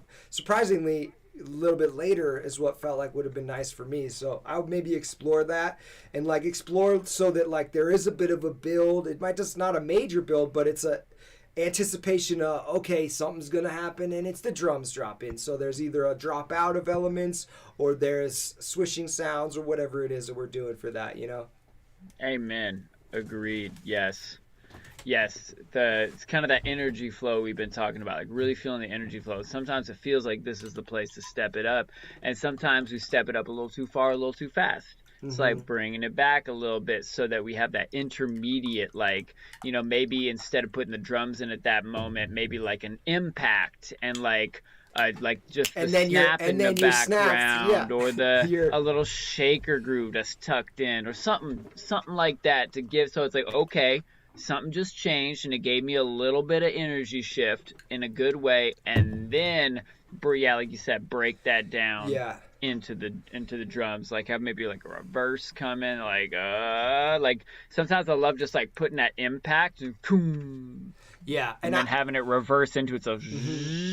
Ooh, yeah, you can start. Yeah, that one sounded like something like maybe when he made the track, he like, when you first hear when you're making it, and then you add the drums, you're like, ooh, that's so sick, and so you just leave them where you added them originally, and you kind of get hooked in that, like, oh, this is good, it's working, rather than really, like, because it's hard to step back and hear the track for the first time like we just did. So that's why the feedback's so important. Like, oh, I heard for the first time, oh yeah, like I feel like you could extend the intro because you were doing this thing, and I want to hear like 2 more phrases from lyrics before you drop the drums in, and then you drop that whole first 8 bars or 16 bars of drums, the smooth groove, and you can bring those vocals back in again. Maybe they're more washed out, or maybe they're a little different, like I was mentioning. But overall, the track is super dope, sounding really clean. It has good movement. It has a really cool vibe. Definitely loving how all these remixes have a different vibe from one another, and a different vibe from the original song. That one had just kind of like a R&B central kind of vibe thing almost to it. So well done, ROHBOAT. Thanks for putting in time on that one.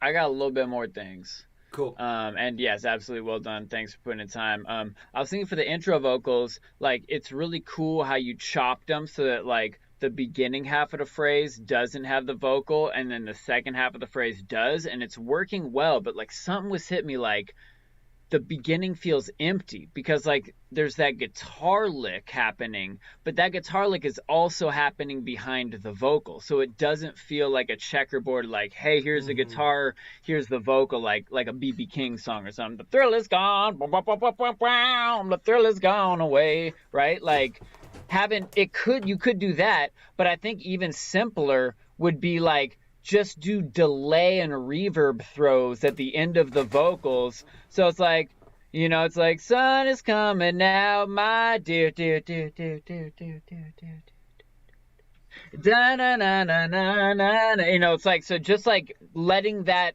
lead wash into the space instead of just like ending, and then I'm like, is there a lead here? Is that a lead? I don't know. Yeah. On that, I agree with you on that one. On that note, that reminded me, there was the the lyric, especially noticeable at the end of the track, it's the actual intro vocal, and it goes into the section where you're stepping down a half step each note. And at the end, I would just try to get that first note and then create a new like reverb tail or stretch it out just so you get an ending note for the end of the song. So it goes, come fly away with me, and go like that, instead of, because I could hear it as the song's fading out go e, and it's sort of out of key because your song is not changing key right there, so it becomes comes dissonant. And you could also do that on the build up where it does that, because the backing track and everything didn't follow the same chord change where it's doing a half step down, and so that lyric becomes a little dissonant to me. So that was just the thought, especially on the end one. But if it sounds good on the end one, then go explore doing it on that build up. Yeah, I agree. That's actually something that he and I kind of went back and forth on a couple feedbacks. I was like, oh, hey, like maybe add that part back into that chord progression. And then I was like, okay, never mind. I see why you took it away. They're not matching. How can we smooth this then? And I think that was the note I had to like crank that reverb on the note that does work at the beginning. So instead of like fading out and going away, it washes out. Yeah. Like find a way with me. Maybe like again, like that could be a really good place for a dub delay where it's just like me. Yeah. And then go like and they just like hold that note as everything else is dropping down with, because the pianos work. Go resample that in different ways, whatever reverb sound good, or like also take another layer of that and just stretch it with the warp mode. And then change your warp modes and see what happens if that sounds good. Because it can make it sound weird, or it can make something nice for that.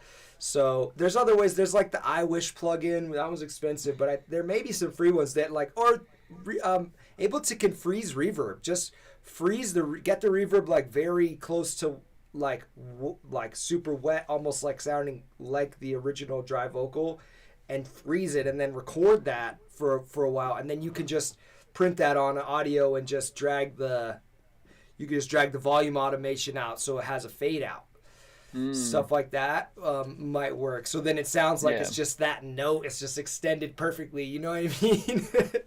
Yeah, amen. Yeah, I feel that. I've definitely done that a lot where I'll resample the super wet reverb and then have that fading out as I'm also like cross fading like a reversed version of that note, and then fading that out so it never gets back to the beginning, and like just trying different things just to make it sound seamless and natural.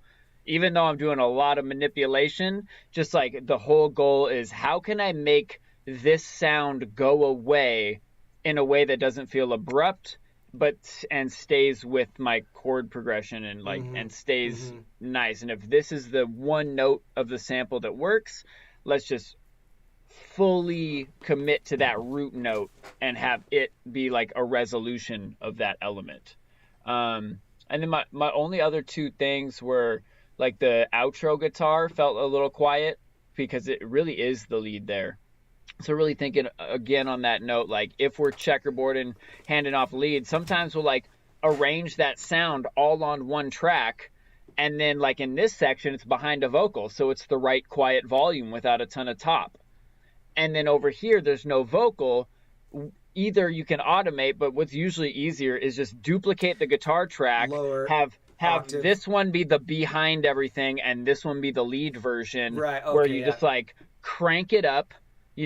Crank it up 4 decibels, thick, saturation, put a EQ spike in the pain zone or a high shelf or some saturation or whatever, exactly. Just to like, this is the version of it that is filtered and reverbed and tucks behind the vocal. This is the version of it that's now like gets full to take send. front This is center my stage. lead. Center. Yeah, I can see that. And that would work. And maybe that means you don't have to mess with like I was saying, the claps at the end sounded loud. But maybe that's because there was so much space from that lead not being there to like be at the similar level. So well done. Then my last note is just like the drop snare. Tell me if you agree. The drop snare felt like a little like chunky and not punchy enough. Yeah. So what I'd usually do is either swap that sample to something a little more punchy, the tone felt pretty good, but it just felt like it was like as opposed to. Or just do some new sound design on it. Maybe do check out the if you know how to expand it, or I have a transient shaper that adds more transient at the beginning, so it's more like slap, and then it ducks the tail a little bit more aggressively. Yeah. So it's not as much of a gated extended tail on the snare that's like, it's more like, and it has a little bit of that punch. Yeah, punch. The tone is still there, but I do like turning up the attack, turning down the sustain with the transient shaper is like such a hack. It's so easy and it works. And then, but I do like the length of the tail for like a dubstep style snare. It did feel like it was working, like the splashiness of it. So I would say keep the splashiness going there. Yeah, and then sometimes there's like, you know, the answer is like duplicate it or wet dry chain it, where like you like give me the really loud, transient, heavy, clicky, chunky part at the beginning, and then turn down, maybe reverb out, maybe filter out the extended part, and on that wet chain, turn down the attack and turn up the sustain. So like, so like it still gives. So instead of being like, it's not a bright. Face, like, the tail's not bright. The transient's bright, and the tails are a little bit more in the background, but they're still there, right? Yeah, exactly. And it still gives us that like dubsteppy feel, but with a better dynamic punch. Yeah, and it gives you more space for your bass tops, which are sharp too. Then it's not trying to compete in the same frequency range. Exactly. Yeah, the snare ends up rolling over the bass tops and having some competition there, feeling like overfilled. Yeah. All right, very good job, bro. I appreciate you, bro. Very good job, man. Loved it. Let's see. So we got a couple more, dude. How about we check out Nintendo, dude? Oh shit, son. I'm excited. Here we go. Let's see what we got. Nintendo.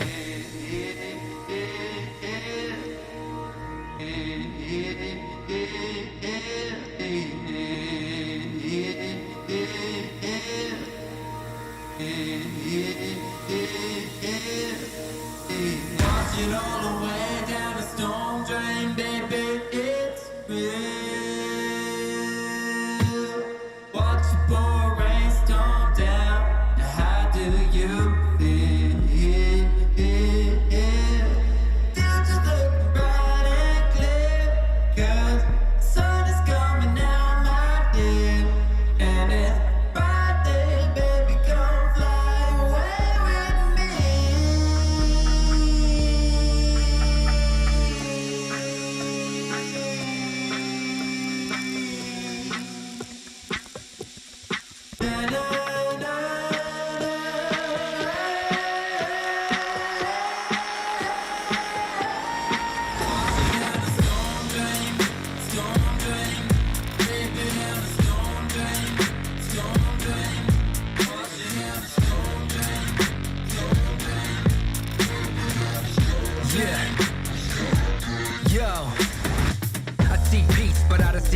Trying to speak sense when my inner self trips. Don't slip on another rain slick. Kid, right quick off the edge of a cliff. When you're disheveled and damn troubled. Problematic when the pain gets doubled. A lot of havoc in the storm drain, brother.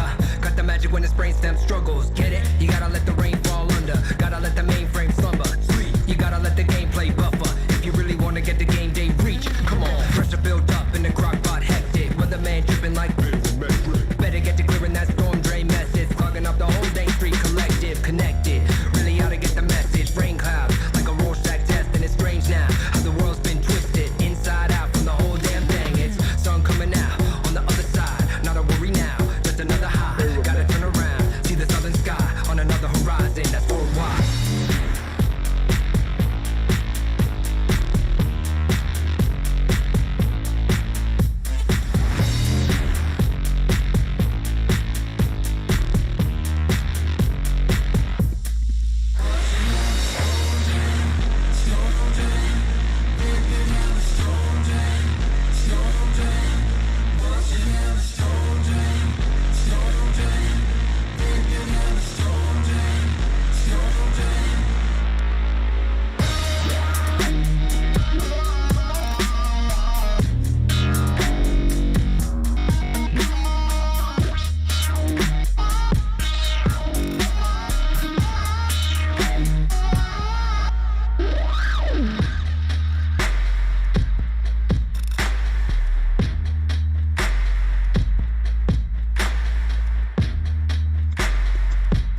All right, all right, all right.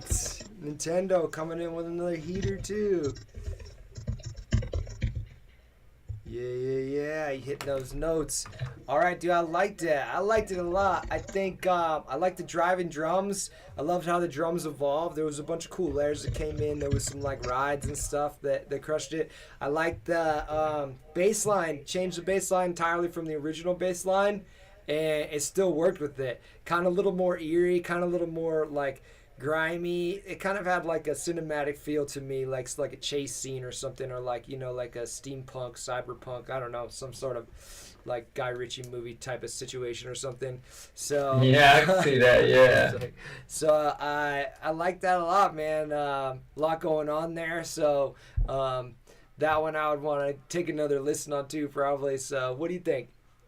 Man, overall, yeah, really cool tune. A lot of really good elements. I feel like there's some ways to get it to come, like, overall, like, gel a little bit better. Like, you know, overall, like, the mixes sounding really good, and the drums are super smacking. The basses are heavy. Like, most of the time, I think the vocals are sitting perfect. I felt like the intro vocal was, like, a little over reverby. It just felt like a little bit washed, so I would, like, just dial that reverb back a little personally. And kind of what we've been talking about for the intro, like there's like the section with like the bass and the vocal, but there wasn't really a rhythm guide. Like I would love like some light percussion in there.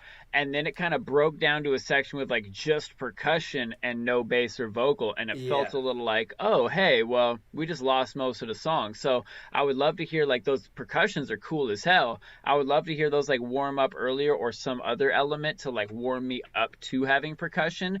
And then even if we take away like those big 808s, at least like something to give it a little like vocal floor and maybe a little face in that or like build up. Even on the sub, just like low passing it so it's not the full sub, so that you can like bring in the full sub a little later. Because that was one of my notes too, was like when the drums hit, it had the bass, the top bass, but it didn't have the same girth. Because I'm listening on the studio on my sub, it didn't have the same girth as that first intro sub, which was during a section with no drums.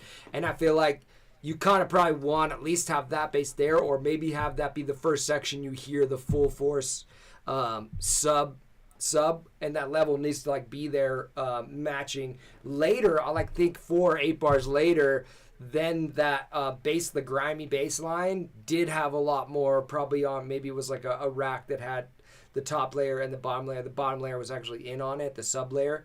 So I agree, like having that come in at the right times, timing that stuff is probably going to be optimal for like having the energy flow of this track like work a little bit better. I think maybe making it a little more concise too, because it was a little extended song, and I think a lot of those concepts and motifs and stuff could happen more sequentially in a way that it would actually make the song slightly shorter, maybe 4 minutes or so instead of 4:45.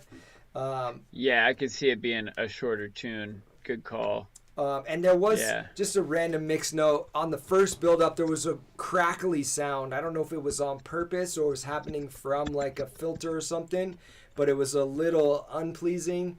So I would just check that one out. I think maybe it's just a little too high. If you wanted like a vinyl-y texture or something, it wouldn't want it that loud in there. I don't know if it's actually in the track or maybe it was a playback problem, but yeah, I always ask that when I'm hearing shit over a stream. Like, was that there, or is that just Zoom fucking me up? Like, yeah. So I would just check double it out. check if there. Yeah. And I've had times where people are like, oh yeah, I added that as vinyl crackle. And I'm like, okay, cool, I get it, but this particular vinyl crackle in this spot sounds like unintentional clipping, not like vinyl warmth. Yeah. You know, it doesn't sound dusty, it sounds clicky. Yeah, now that one was sharp. So I'll be careful there. And then like again, this was just like curating the energy in the right way. It's kind of the second like breakdown. There was a breakdown where I kind of felt like the song was going away, and then I didn't know it was going to drop the beat again. So maybe a little more anticipation, like a reverse reverb swell of some kind, so that we know it's like something's gonna happen, rather than like it was kind of like the energy was falling off a cliff a little bit. But Yeah. All in all, a lot of cool sound design. I liked a lot of the turnarounds. There was one turnaround like right in the middle though, where I felt like maybe getting rid of like the percussion and other stuff happening during it would make it be, because it was a really cool one. I like almost want like nothing else to happen and just have that happen. Yeah, check you know L Gates is all like his thing. He's like, just you want it to sound great, make one thing happen at a time if you can. The most minimum amount of things, even down to just the most minimum. Yeah. Do the bare maximum. That's what a yoga teacher told me the other day. I'm just trying to do the bare maximum. What is the minimum amount of shit I can do for the maximum result? I was like, ooh, I like it. I like that. So, and there's a lot to work with in there too. There's some really cool sound designs. Yeah. And I could tell that he was going off on that kind of stuff. So, yeah, I think that's my main note on there. Let's see. Feature. Oh, on the outro section, that was just kind of like continuing on the groove. It was about 8 bars maybe. It's the same bass line, and then there was some new like melodic textures and stuff. New melodic, little glitchy like electronic-y sounding stuff. I'd want to hear those like up more and maybe do something different with the bass. Maybe filter the bass or have like it being sidechained a little in the highs and mids so that like those melodics aren't competing with the bass line, because we've heard that bass line for 2 minutes plus. So like having, if a new element comes in, maybe have that bass line change a little bit, or like I would low pass and take a little bit of the highs away or something, and then give space for those new elements. Even though it's the outro, I still like those elements, and I kind of want those to be louder. I dug those too. I feel that. I really like those leads at the end. Amen. Yeah, I had that. Like, I really dug that section. I noted that.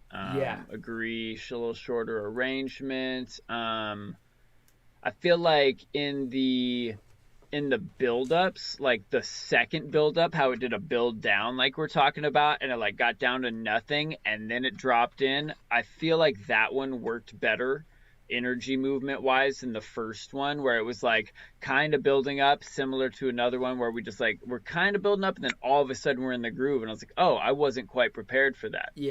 And then also maybe it's just a personal thing, like the groove that like the drums and the vocals came into with like the full-time drums at the beginning of each drop isn't my favorite part of the tune.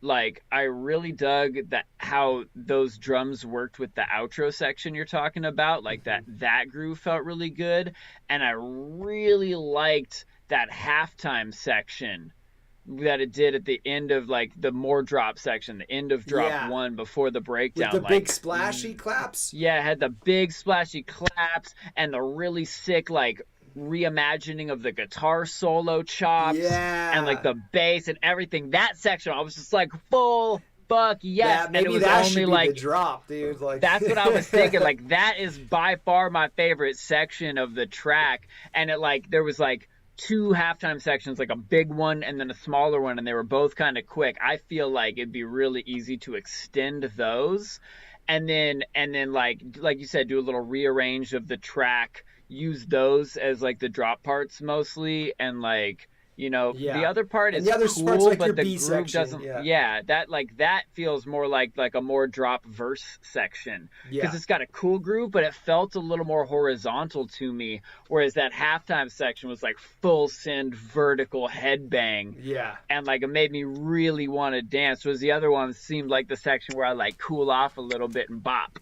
So I think overall some rearrange on this one to move the energy a little different would be my main note. That like the cliff notes of this and all those other things I think are really good notes too. I liked it a lot though. That was I think that there's that's one of those where what I usually do is a similar thing. I like make too many things because I'm so involved in like love the creative process, and then I have take a session where I'm like, okay, I like the way stuff's sounding, but I need to go start taking stuff away and chop it and just make a goal of making it shorter, make a goal of like taking stuff away so that each part that I really love, like individual elements, how can I make this actually have its space and zone where it's going to really do its best work for the song?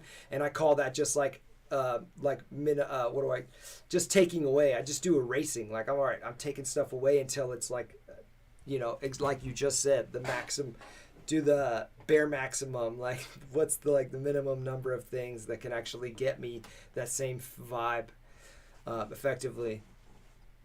Yes, absolutely. Get that bare maximum. Yeah. All right, well done, Nintendo. Love it. So, shall we check out? Let's do another SoundCloud one.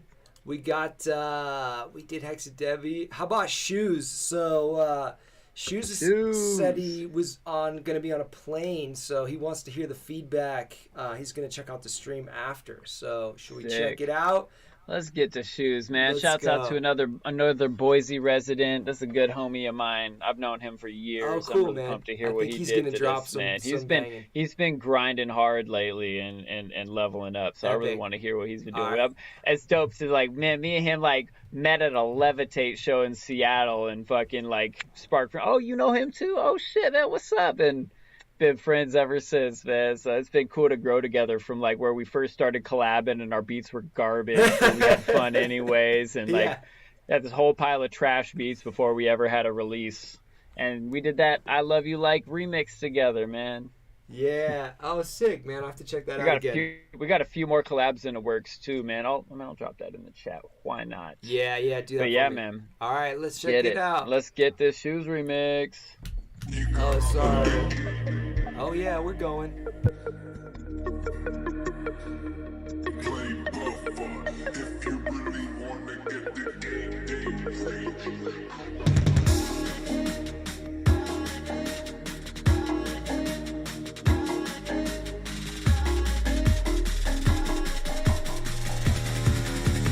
You gotta let the gameplay buff it.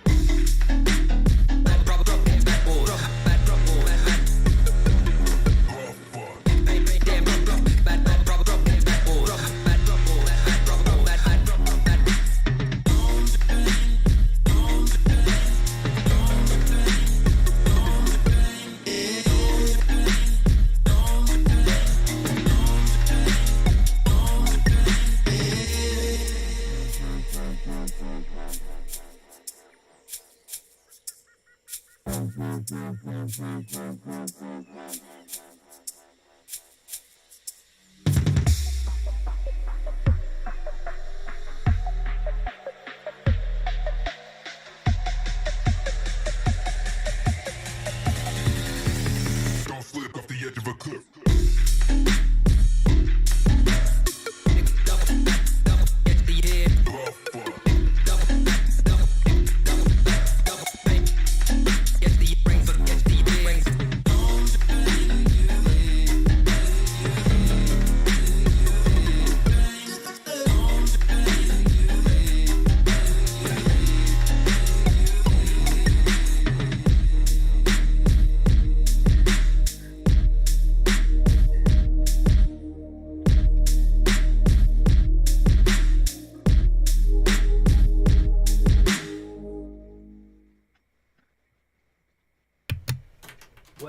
Well. Yeah, dude. Cool, man. I like that. You want to go first on this one? Reaction? Nah, you first. All right, check it out, dude. I loved it. I kind of got I got 80s vibes off it, video game vibes from those basses, and a little bit of that energy too, almost like Danger Zone, Top Gun type of stuff, but then, versus bass music, hip hop a little bit on there. So I thought it was working really good. Great example of the rhythm guide that we were talking about earlier, because he had it drop out and be a lot of space, and he had at least he had the rhythms in there, and he had those stabs, wumps, the wub stabs. So having that, having those in there was a fantastic way to keep the thread going. And heavy drops.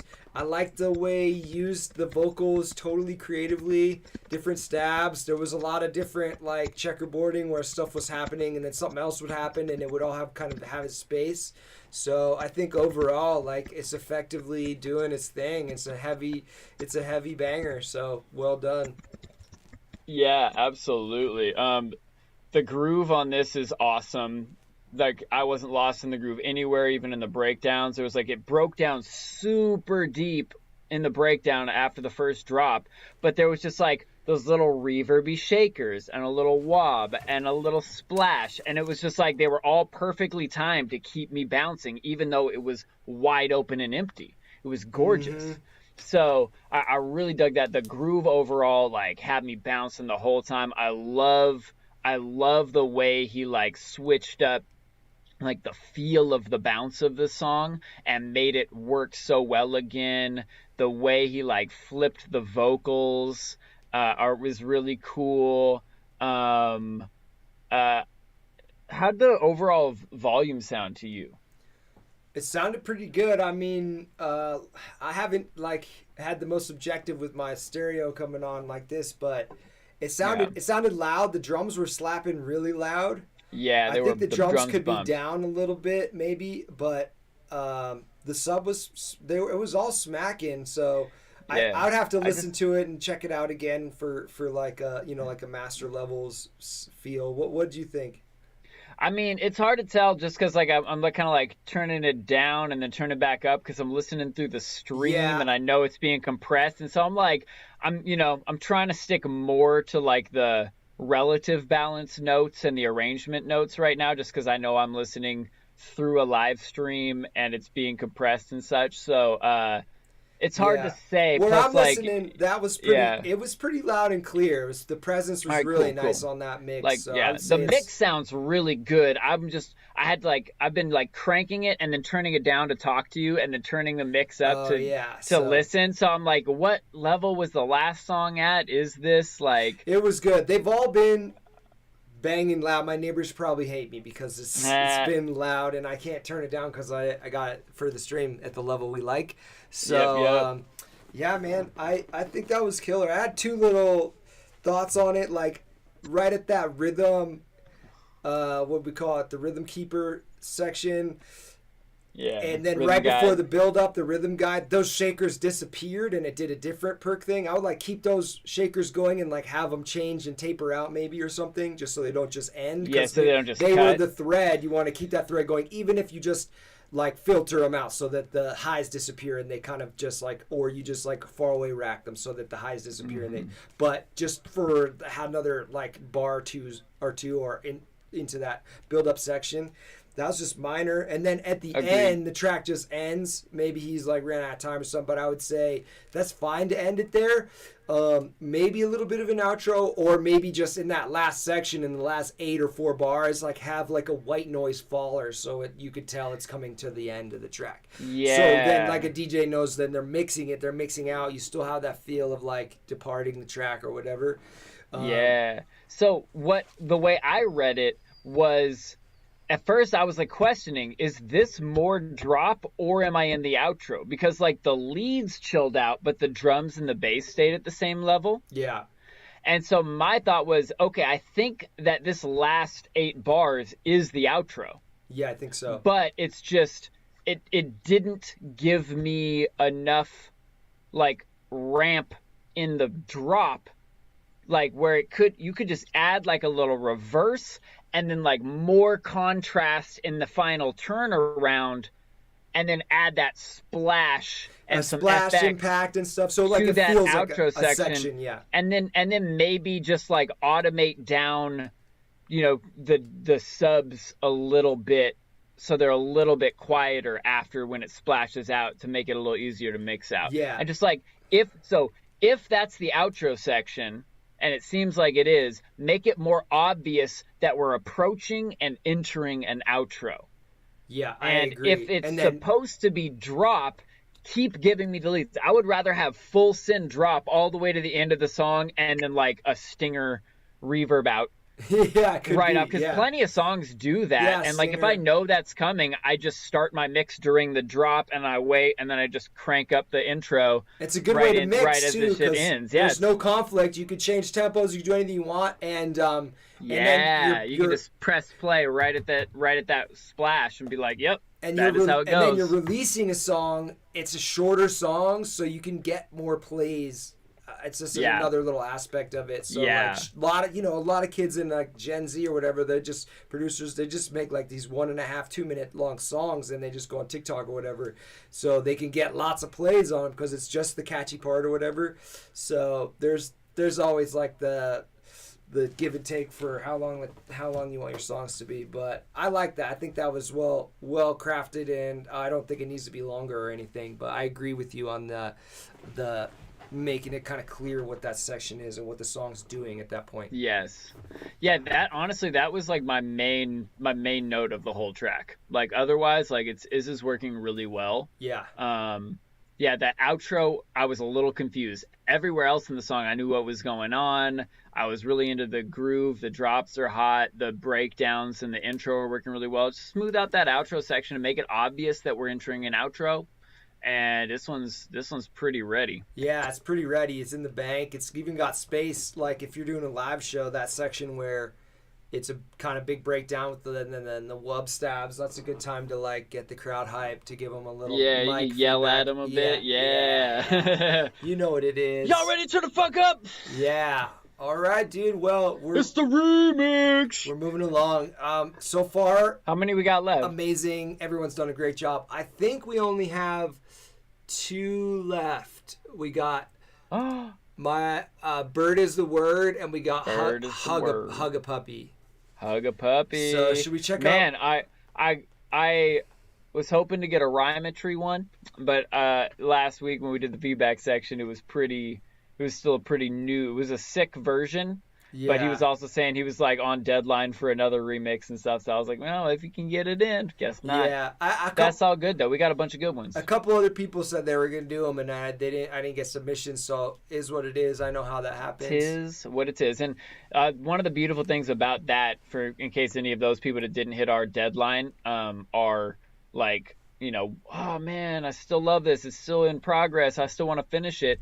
Yeah. We are opening it up. Any of y'all are allowed to put this out on like SoundCloud, YouTube, like, it might not make the official EP or whatever on Spotify, but like still put this out, still spin it. I know y'all are making gems. Yeah. Especially if you put a lot of time into it, get some ears on it. Yeah, man. So this is my buddy. He goes by Bird. Bird is the word. I grew up with him, and I took a little listen to this one, so see what you think about it. Get your reaction. Here we go. Yee!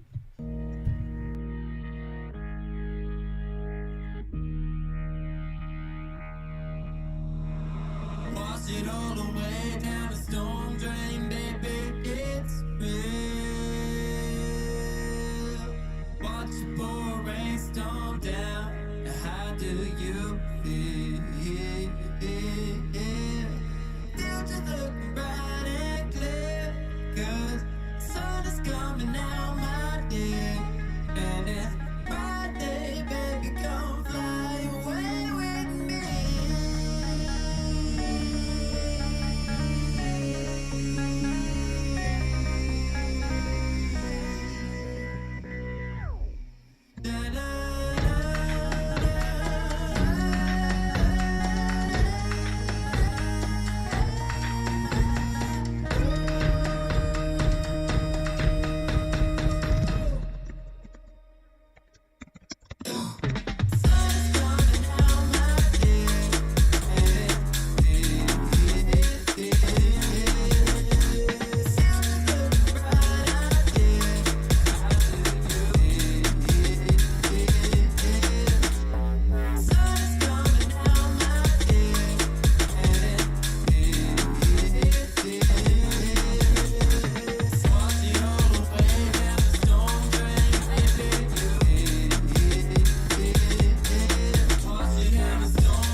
Hey,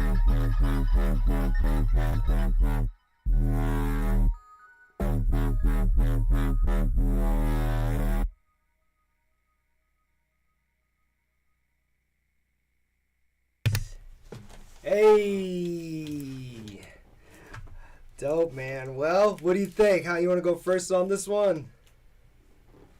Oh, I think Unmute myself. Don't forget about that. Thanks. Just talk about I've had those where I'm on the live stream still muted and everybody's in the chat like, dude, I can't hear you. Oops. But yeah, man.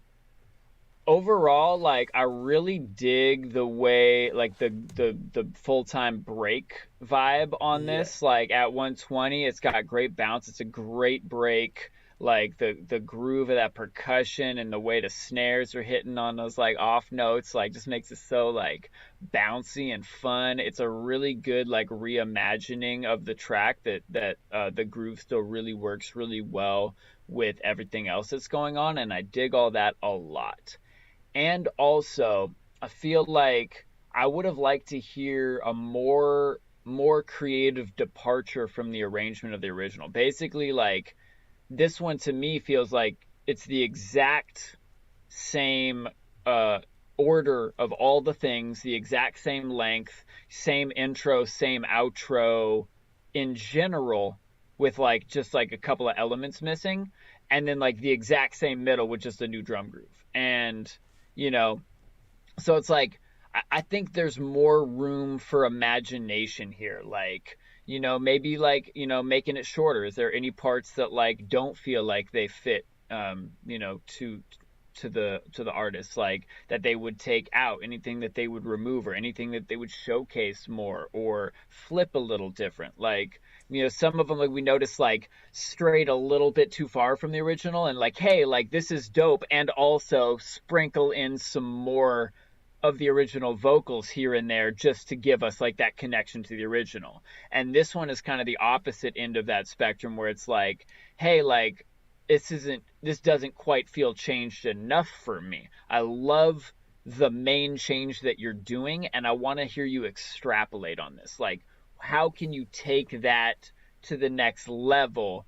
And how can, you know, thinking of, similar to a lot of the other ones, how can we think about how the energy is building and falling over the track? Because we're dropping into this like full groove, and then that groove pretty much just hangs out with us for like 2 minutes, which can work. But like, where are the levels to it? Is there a place where we can, like, I don't know if this is multiple layers of loops, or if you're adding in the individual hits, or if it's like a single break.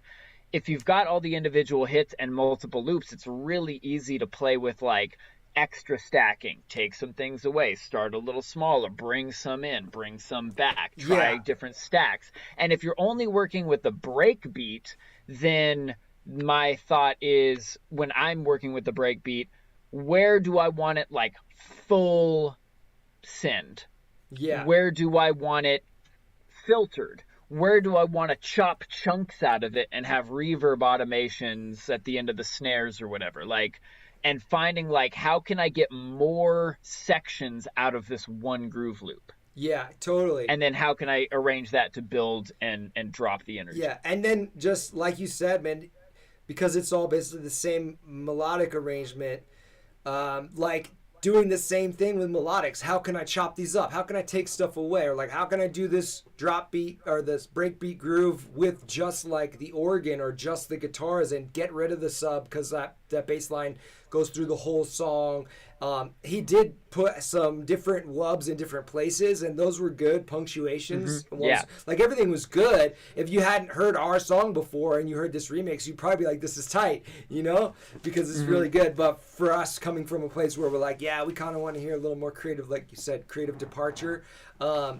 And I think that's something that could happen here, because I think the groove is fire. It's a good, the groove is fucking fire. Like, so drop that groove. I want more imagination in how the groove builds, and then more imagination in like how the overall arrangement could go. And like, I mean, honestly, like, keeping the same full intro, like, it felt like the intro was there, but it was like the organs were like pushed way front, and like a bunch of the other elements that supported those organs and the vocal are removed, and then they kind of pop in out of nowhere halfway in a way that doesn't feel as smooth as the original. So like maybe, you know, if you want to keep like, often like tracks will do that where it's like, yo, it's just the original song for the intro and then we go into a drop that's not in the original. Yeah, that would be, you know, and that can work if you like bring more of those elements back, or if you want to like, you know, take some like breaksy, jungly vibes and sprinkle them, maybe like a little filtered loop that. Yeah, that's what I would say, is like get some of the like foreshadowing of like what's gonna happen. It's gonna be different. It doesn't have to be the same as what you drop, but like, something's gonna be different, and like change it up a little bit, and like you don't have to follow the same format, because that intro's a little interesting with the like, it's got a full progression and then it's got a totally different thing before for the build up. So like you don't necessarily even have to do that either. You could just do the full intro thing with just the 4-chord progression and then have it build up and have some sort of swelling and have like, but I agree, like just sprinkling some of the breakbeat stuff at the beginning and getting it in there would work really good. The breakdown too was kind of just like sparse. It was just like the same, like it was just like one element, I feel like. What did I say? And have a little more build up to that last drop. Like the last drop maybe have a different bass line or something that's more of like, because he put UKG, like he put UK, and like have like a different type of bass stab that's like boom, boom, that's doing something different, that's more, even more breakbeaty. So like now you're even you're departing more from the original track bass line to this like groove that you're hitting. Because it's a really nice groove. The other thing that I noticed is it might be with his warping or something, but I noticed glitching in the like organs and sub, and I thought it was in my playback the first time I listened to it, but now it's the second time. There's like little stutters and stuff that might, you know, want to be checked out and investigated if those are like accidentally printed in there or whatever. But overall, when I played this, I was like, yo, this is dope. First time I heard it, I was like, I like the vibe, because you could drop this a party vibe, dude. And yeah, absolutely. For people who know it, this could definitely work. The actual like the main concept you're working with is turning it from a halftime shuffle to a full-time breaks. Like that works. Like that changes the dance floor, that changes the energy while still keeping the vocal and the faces really strong. I love it. And then my last note here is overall the vocals feel tucked way back into the mix, like behind the breaks, behind the intro organs. And remember, that's the lead, the face of the whole song. Like that's where referencing really comes in handy. Like listen to the original and be like, wait, how loud were the vocals? Okay, that's how I want my vocals and drums and bass to sit overall, even though my drums are different. Like get similar ratios of volume.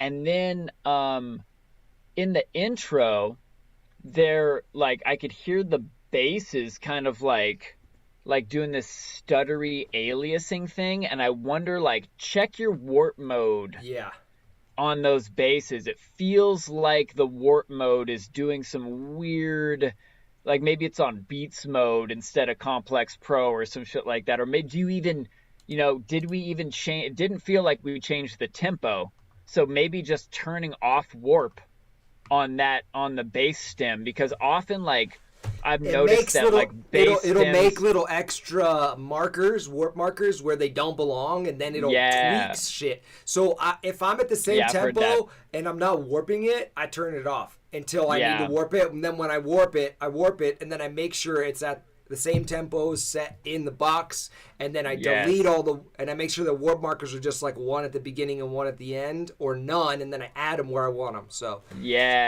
or like make sure they're only on the actually important transients. That's something I have to do all the time when I'm fucking with samples, and I stretch and I'm like, whoa, what the fuck just happened? Go into the warp markers and be like, oh, I can delete 3/4 of these warp markers and do that again, and then it works. So yeah, that's some like you know, that's definitely some advanced ninja techniques to like understand. I know that stuff is real easy to like skip by, but once you get the ear for it, it's like impossible not to hear. Like, why is the bass stuttering subtly in the background? Yeah, and the organ was with it too. So I think Bird may have done this just with not that much time left to get it done. Yeah. So I think with a little revisit and knocking out some of those concepts we talk about, like to kind of just like go wild a little bit on the creativity of like chopping shit out, moving places and different combinations, and especially underneath that break beat. And then like if he just has one loop, like you said, like there should be a section where you're filtering it, like as if you're a DJ and you're just turning down the high and low and you just got just mid. So you're just like, oh, okay, now it feels totally different. We're kind of in a little like bridge section because we just have the breakbeat is more like this and there's more reverb on it or whatever. Yeah. So I've been making a lot of tunes with breakbeats lately, and I love it. I fucking love breaks. I'm a hip hop head, and just like that, exactly that. Like how many versions of this break, like. Even if you're doing it like outside the arrangement as an experiment, how many versions of this break can I make? Like, here's the one with the lows filtered out. Here's the one with the highs filtered out. Here's the one with both filtered out. Here's the one where I chop out some of the hits. Here's the one where I chop out hits and add reverb to fill the space. Like, there's a lot of different possibilities of what we can do. And it just like, you know, gives us, you know, make that same but different. It's the same break loop in the same song, but like a different presentation. Same but that new, really same helps. but new. Yeah. And Yeah. then just what you're Keeps the combining. novelty. Yeah, and then what you're combining it with, like changing it up, so it's not just a bass line or it's not just a guitar. Or some at some point, like that after the last build up and the last drop, that should be everything. Maybe that's where the guitar solo should happen or something. And then before that, it's all like switching off minimal amounts of stuff, maybe. Yeah, But, totally. I But think you good did a work good on job. this. Yeah, good vibe. Absolutely. Awesome, man. So I think we got one more. Uno más. HUGAPUPPY. So this is my buddy too. HUGAPUPPY. Oh, So shit. this is the one that's Was this the one that I heard? This one's been in the works for a long time because this was the original remix. my buddy asked to remix it. I'm like, cool, we're gonna have a competition, and then it didn't happen for like 2 years. So let's check it out. And he did go through and say do some stuff, I think, off of my feedback to him. So we'll see what happens. Sick. Check it out.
Yeah. Well done. Very nice. Let's turn those off. Yeah, man, I like that house trance vibe. It works really good. I like the movement throughout the song, how he takes us from like that just continual trancey pattern to like then a chord progression pattern with the hook. And then I like the fake out verse that doesn't come in and it just changes the song. He still has good development of what happens in that section, so it worked good. I was like, yo, and then it doesn't drop the verse. I like that. And then the verse section was good too, and brings it back around to the hook again. And overall, mix is sounding pretty damn clean. There's a lot of cool development, a lot of interesting elements, cool swells and cool like ambient sounds and stuff. I like the female vocals at the intro. So all in all, I think it's working really good. I have some notes still, and I think it has just a couple little tweaks to be another just really solid, totally different take from everybody else's. So great job. Yeah, like even like seeing the contrast between this one and that first one we heard from A Specific, like, you know, both like went 4 on the floor, but like wildly distinct and dope in their own rights. I really dig how this like has its whole own thing going on. Dope groove and bounce on the track. It like really rides and like keeps the groove going really well.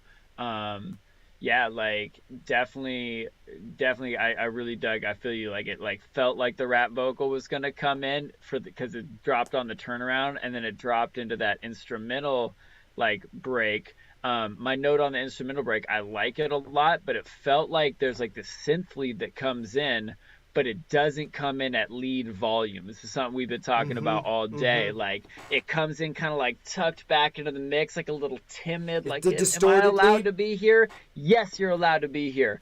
You're allowed to be here, but if you're going to be here, be like 4 decibels louder. Like really and become the lead. Yeah, that was the kind of distorted lead, right? Yeah. I had the same note. Like that lead needs to be the lead right there and like just jump out at you. And I love it. I could hear it going up 4 or 5 decibels and being like maybe a little like a slapback verb on it or something, so it's fatter. Yeah. And then it's I can see that. Okay, now it's here, and it goes for like 8 bars and does its thing, you know. And then you get into the verse or whatever after. But yeah, Amen. Cool, man. You got more on this one too? Yeah, absolutely. So in general, I feel like the vocals are tucked a little back, just like that lead. Like I feel like the drums and the bass are like very confident in where they sit in the mix, and the lead synth on those breakdowns and the vocals where they're the lead both feel like they're just a little tucked back. And I think, you know, just like referencing to be like, oh right, that's where I want the lead to sit, and just have them bring them forward, I mean, volume will probably do everything you need, you know, at least 90% of it. And then things like you said, like a little slap back on that synth, or maybe, you know, like a little more saturation or something if you needed that. They sound like they have plenty of high end to sit on top of the mix, because they're cutting through even too quiet. So just turning them up is most of what we need on both because everything kind of has its place. So it's mixed well in that regard. Everything has its place, but again, just level setting. So and go ahead. And then also on the vocals, like are they high pass? I know a lot of people follow this like ubiquitous advice of like, oh, high pass everything, which I found out is not great advice. Right, because what does it do? Because at the knuckle it creates a harmonic resonant peak, right? So you can create problems that aren't there to start with. And it can cause phasing issues, and it can cause like because depending on what device you use to pass it, it could be a less quality device, and it like why EQ is the L Gates like lecture why EQ is messing your shit up. Like don't EQ it if it doesn't need it. So exactly, if it is EQ'd, just throw EQ on everything. I'm a producer. Let me put my hands on everything. If it is EQ'd, I would check on that. I mean, because it doesn't need it, because it doesn't need shit. It's a mixed vocal. Fully mixed vocal. It's a mixed vocal. You don't need give it the low end back, because one of the things that'll happen is like you'll take away the lows, and then that'll make the highs Brighter. like more pronounced, energy. like the pain zone more resonant up there, and then you like try and dip there, and then they sound thin and not forward, and then you're trying to like saturate it, but then that saturates something harsh without the lows, and it's like this can of worms where we could have just been like, nah, it's cool, like that's a remix vocal, it needed nothing. And that was like something I got in trouble with on a few remixes early on, was just like, oh yeah, I'm the producer, so let me throw a plug-in chain on this that I use on vocals. And forgetting that there had already been compression, there had already been EQ, there had already been everything that needed to be done, and that's why that song was dope enough to get remixed. Yeah. So I agree with you on that. Like, less is more. If you're getting a really nicely mixed stem like we're giving you on this one, I know this one sounds really clean and nice. You generally don't have to do much unless you're doing creative mixing on it. So yeah, I would say this is another one where we said the whole time, but like the rhythm guide, there's a section where the drums drop out, and I felt like it could just keep using some of those shakers or some of those perks, even if you start to filter them out so the highs start to disappear, so they are fading and you're still doing your energy movement down so you could do your build up. But I would want to continue to have some sort of, especially because it's trance music, I want you to continue to have those percussions going, like even if they're filtered and they're just like the low mids and stuff, or mids. That's one. Yes. Agreed. A little mix note. The snare, there's like a chunky part to the snare, and I don't think you need it because your snare's always hitting with the kick right now, so it just needs a really short transient usually for house, techno, that is. So there's one that's like a fatter, it's like a hip-hop snare almost sounding, and it's in there, and I think it could just be lowered. It's really girthy, and it could just be like a volume thing, or just have like a transient in there because it's a little extended. And I think you want space because you want that kick and snare to just be sharp and punchy, usually in trance, and you know, cut through really nice. That's one thing. That's just a preference thing, I think, for me. Agreed. Like I said, the lead after Yo's, we talked about that lead needs to be cranked up. I would say the second hook drop, it does that build up. I said we could continue the rhythm guide, keep the rhythm, and let that build up works pretty good. There's a pretty good white noise riser or whatever, and then it comes back in and it's almost like the first one. So I'd want to do the vocals again, the lead Luke Rain vocal with like an octave up and like wide or something, so you're getting like harmonics that are totally different, or like tweak it out a little different so it's not sounding the same as the first one, like it's like similar as the first one, but maybe it's building up, it's like another level. It's the second time we've heard it, so we want it to have like another level of interest built into it. Amen. And then the one thing that I say might be an area that I think could just honestly maybe be just cropped out is right after the section that goes, look right here, right here. It's doing that part. It goes into a section where there's another different sub pattern and not much else different besides that sub pattern being different. And then it feels like right after that is when we actually want the outro, and it's actually like 16 bars of that new section or whatever. And then right at 5 minutes and 30 seconds, it goes into what feels like an actual outro part where it gets rid of the sub and it goes right into like a little bit of an impact follower and stuff. And I think that whole section could probably just get lost. And I would say that chalk that up to killing puppies. Like you might be attached to that bass line. I know you're a HUGAPUPPY, but you can also kill a puppy. But and if he doesn't know, that means like Illgates likes to say like, yeah, we make a lot of stuff and we get attached to it. We really like it. But is this working the best for the song at this point? Or because at some point there's too many puppies in the room and we gotta, because we can't see a clear image of our song, we gotta kill some of those puppies or take them out of the way that is, so that check them out. Yeah, so in this section also the song's really long. For like a release version of the song, I also recommended to him like it to be shorter, because if you're gonna put it on Spotify, like, you know, even trance listeners aren't gonna listen to a song this long most likely, so shorten it up. So, and I think that would take out like 30 seconds of the song, that section. Yeah, I could definitely honestly, see some shortenings of like what are the sections that aren't quite 100% working. You were saying? No, yeah, I was just gonna say, like, I was thinking of ways of changing that section, and I just realized when it got to the next section, I was like, oh, that whole section should just go, and it should just be zoop right there, because it already is built to kind of go into an outro. So, yeah. But I do like it. I was interested. What do you think about the sub bass line during the rap section? Because it does something different, and it felt a little busy to me, maybe, rather than either just losing the sub or doing a one-note sub, or because the vocals are coming in, you could almost get rid of the sub bass and just have the vocals do their bars, and maybe bring it back in halfway through the rap or something for a build of interest. Yeah. But because I do really like the chord change sub when it's doing the step down. It's doing like 4 notes and it goes down every bar. And I like how the intro doesn't have any chord change to it, really. It's just ambient and extended. That works. Yeah. Really, works good for it. Yeah, I feel you on that. I could see that. That wasn't a note I had, but now that you mention it, I could feel that. The section I want to say was like, it was like, so there was like the drop comes in, love it.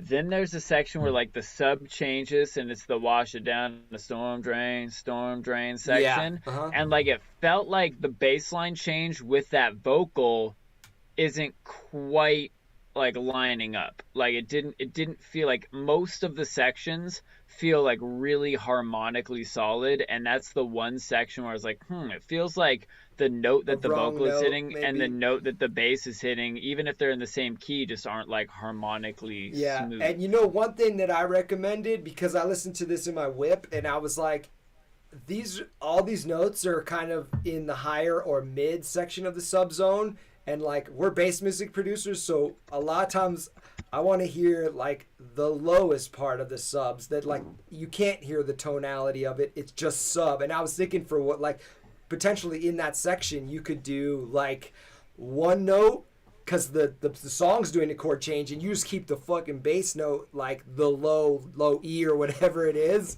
and it just goes whoom, whoom, whoom, whoom. And that would really be sound different on a big system. That's going to sound way different than the other subs that you're hitting, because it's got so much energy in that low. That makes a lot of sense. And that can really help, like holding on one bass note like that can really help build tension. And then you can like kind of turn that into a build section that drops into, and then use like there's the fake out where it's like, oh, the rap is coming in, because you use the turnaround, and then it drops into the instrumental lead, and that can be like, you can take that into like a breakdown, build up, drop, as opposed to like continuation. And I think that would really help move the energy well. And then let's see, let me just write that as a note.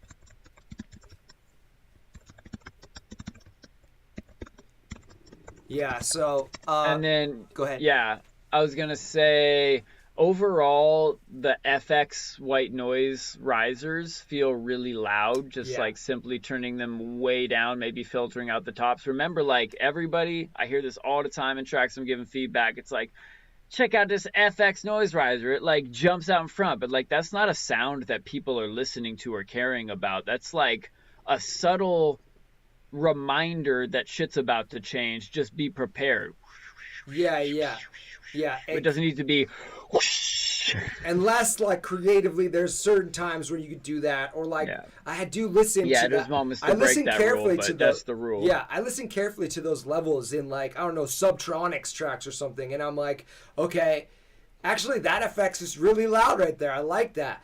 But they're usually very intentional, and you can hear that effects has more than just white noise. It's like very dynamic. There's tone, there's synth, there's movement, and it is there's places where an FX is like this subtle addition background sound that tickles the ear and reminds me as change is coming. And then there's times where it's like not an FX white noise riser, it's like a synth riser that happens to have like a lot of noise on it, and it's it's arranged as the lead of the song right here. Yeah. So it's like, think about like classic EDM,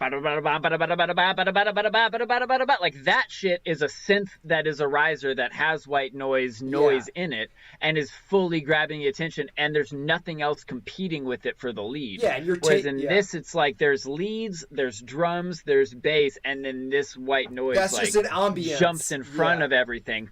Tuck it behind everything. Same exact arrangement. Just turn it down like 8 decibels. Filter out a little bit at the top, because you have other stuff like the vocals, the leads, the basses, the percussion all has that high end in it, and is still there, and it's just getting washed away by that. Yeah, and he did a good job, I think, on the first drop of like dropping the drums out just for a bar. So then when they came back in, it was like, oh, and the bass was in. It was like nice, very nice. Yes. But I agree that white noise was almost like as loud as a lead should be, so it really shouldn't be at that level. Yeah.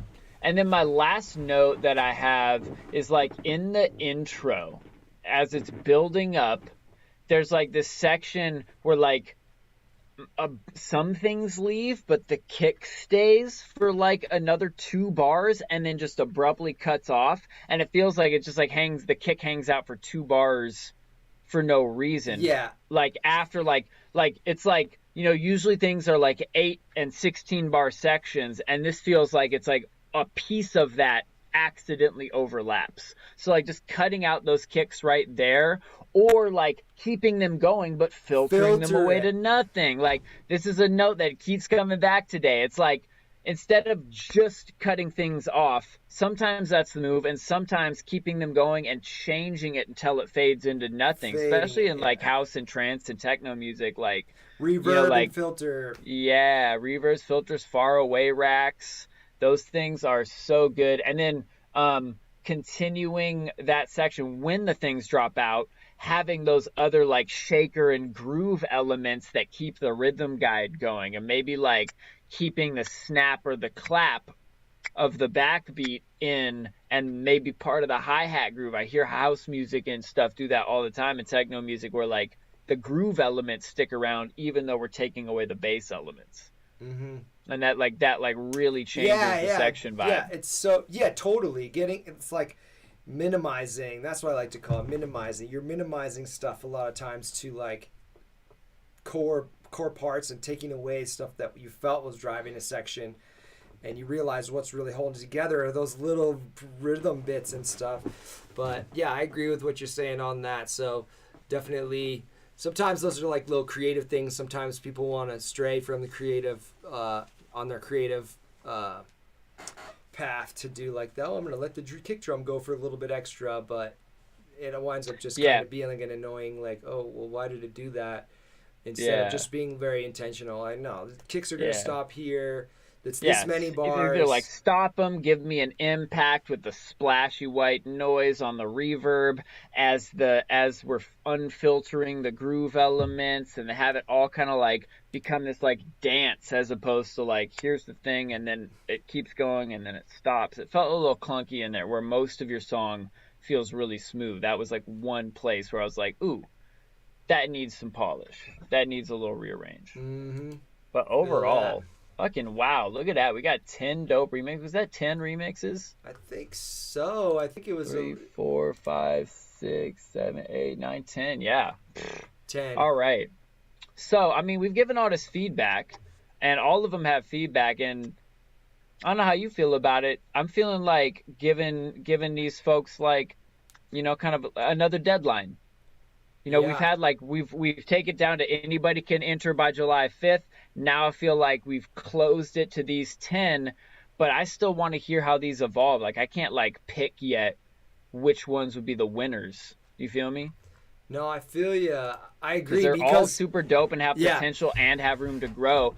Thinking maybe, I don't know, maybe like it's Saturday today. Maybe like, I don't know, do you have like time in a week or whatever to like do another quicker feedback section where we can like, you know, pick the winners or something?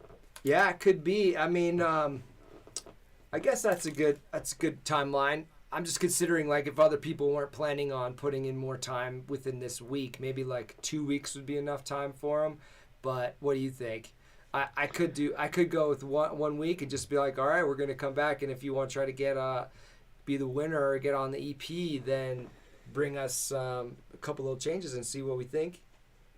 Yeah. I mean, mostly to me, it's like when do we mutually have time to hop on the call, right? Like, Yeah. if you know, it's like if next weekend's crazy, then let's do 2 weeks from now. If this weekend's I don't good, have like, anything crazy. I could do more of like a similar thing. If it's shorter, we could do a similar thing. So if you let me know when you have time, because probably like after evenings or afternoons will work for me, because I'm working during Cool. the days the next 2 weeks. So that's it. Yeah, I was thinking like next Saturday would be a dope time to like sit down and do this again. Saturday worked super good for me this week, and then that gives people like, you know, all of today and then 6 more entire days to work on this. You know, the people can like, you know, send in for feedback in between if they want to, like they did. And then I could even like schedule another like, you know, daytime live stream Yeah. of feedback to do that, maybe, I don't know, maybe on like Thursday or Wednesday or something.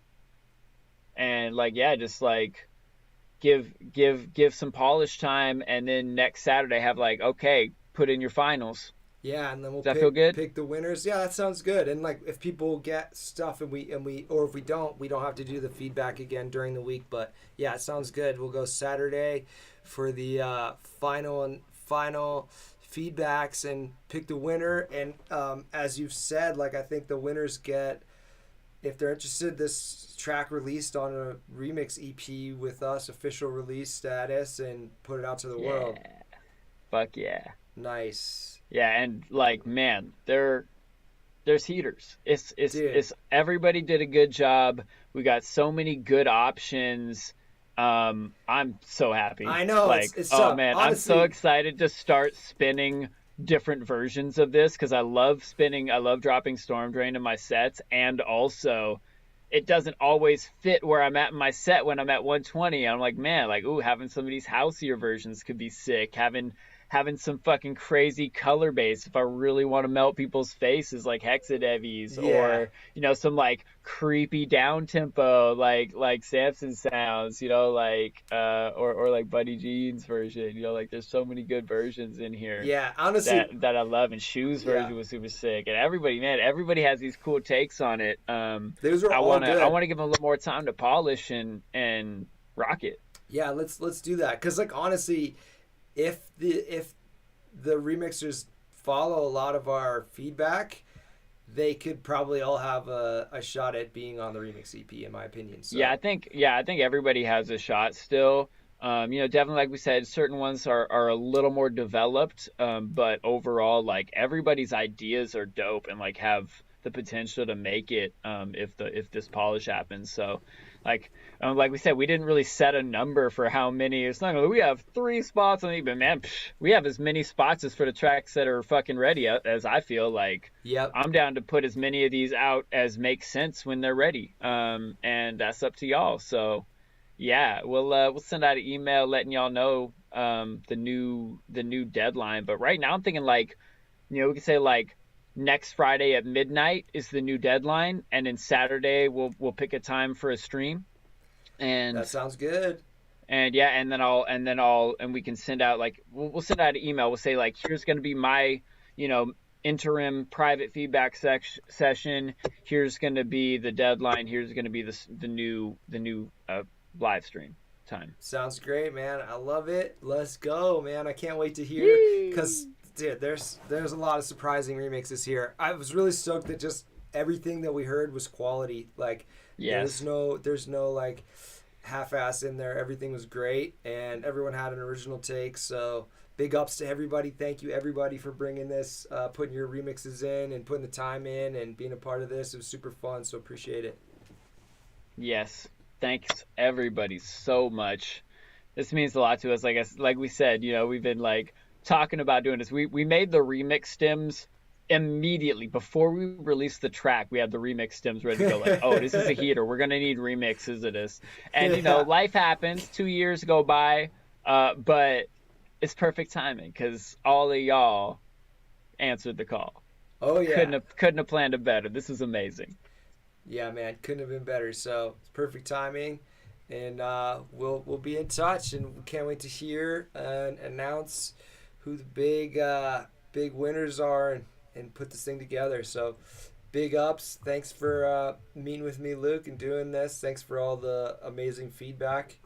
You're killer at that, Yes. and that was You super too, fun. man. We gotta do it This more. is a blast, man. Yeah, tag team into feedback and shit. We're just gonna have some more collabs Yeah. so that we can do some more remix contests because this is a blast, man. I mean, just throwing it out there. Maybe a little deja vu remix contest could be next Yeah, that could be because good. that song is a beast too, and I would love to hear how people would Oh yeah. reimagine written that one, and you and SCHUZ as the flow mads really dropped some sick vocals on that one. So many cool ideas in the beat and those wubs and the little reggae elements and the hip hop elements. That one would be fun. Oh yeah, that one would be a really good one. We'll talk about it for sure. I'm gonna answer Robot right here. I think I was just gonna tell him you can Robot. You can go back, and I'm gonna post this stream so you can go back to your section and rewatch all your notes again if that's Yeah. helpful. Unless Luke wants to try to send over what he's got, but I don't know if they're gonna be. High key, I wrote it all. I typed everything, so I can just like copy paste this, and we can drop the whole thing to the email thread, and be like, "Hey, everybody, here's all the feedbacks for, you know, for what just happened." And I know I saw you taking some notes on a pad. Yeah, So mine maybe mine if are you, not very yeah, legible, so I'll have to go back and type them. But yeah, they were if you all could just like spoken. add them, Like, yeah, you could, yeah, yeah, they were all spoken, and if you want, like I'll definitely include mine because they're already typed, and then we yeah, can and then if you feel like adding yours, but yeah, like it's not that much to like.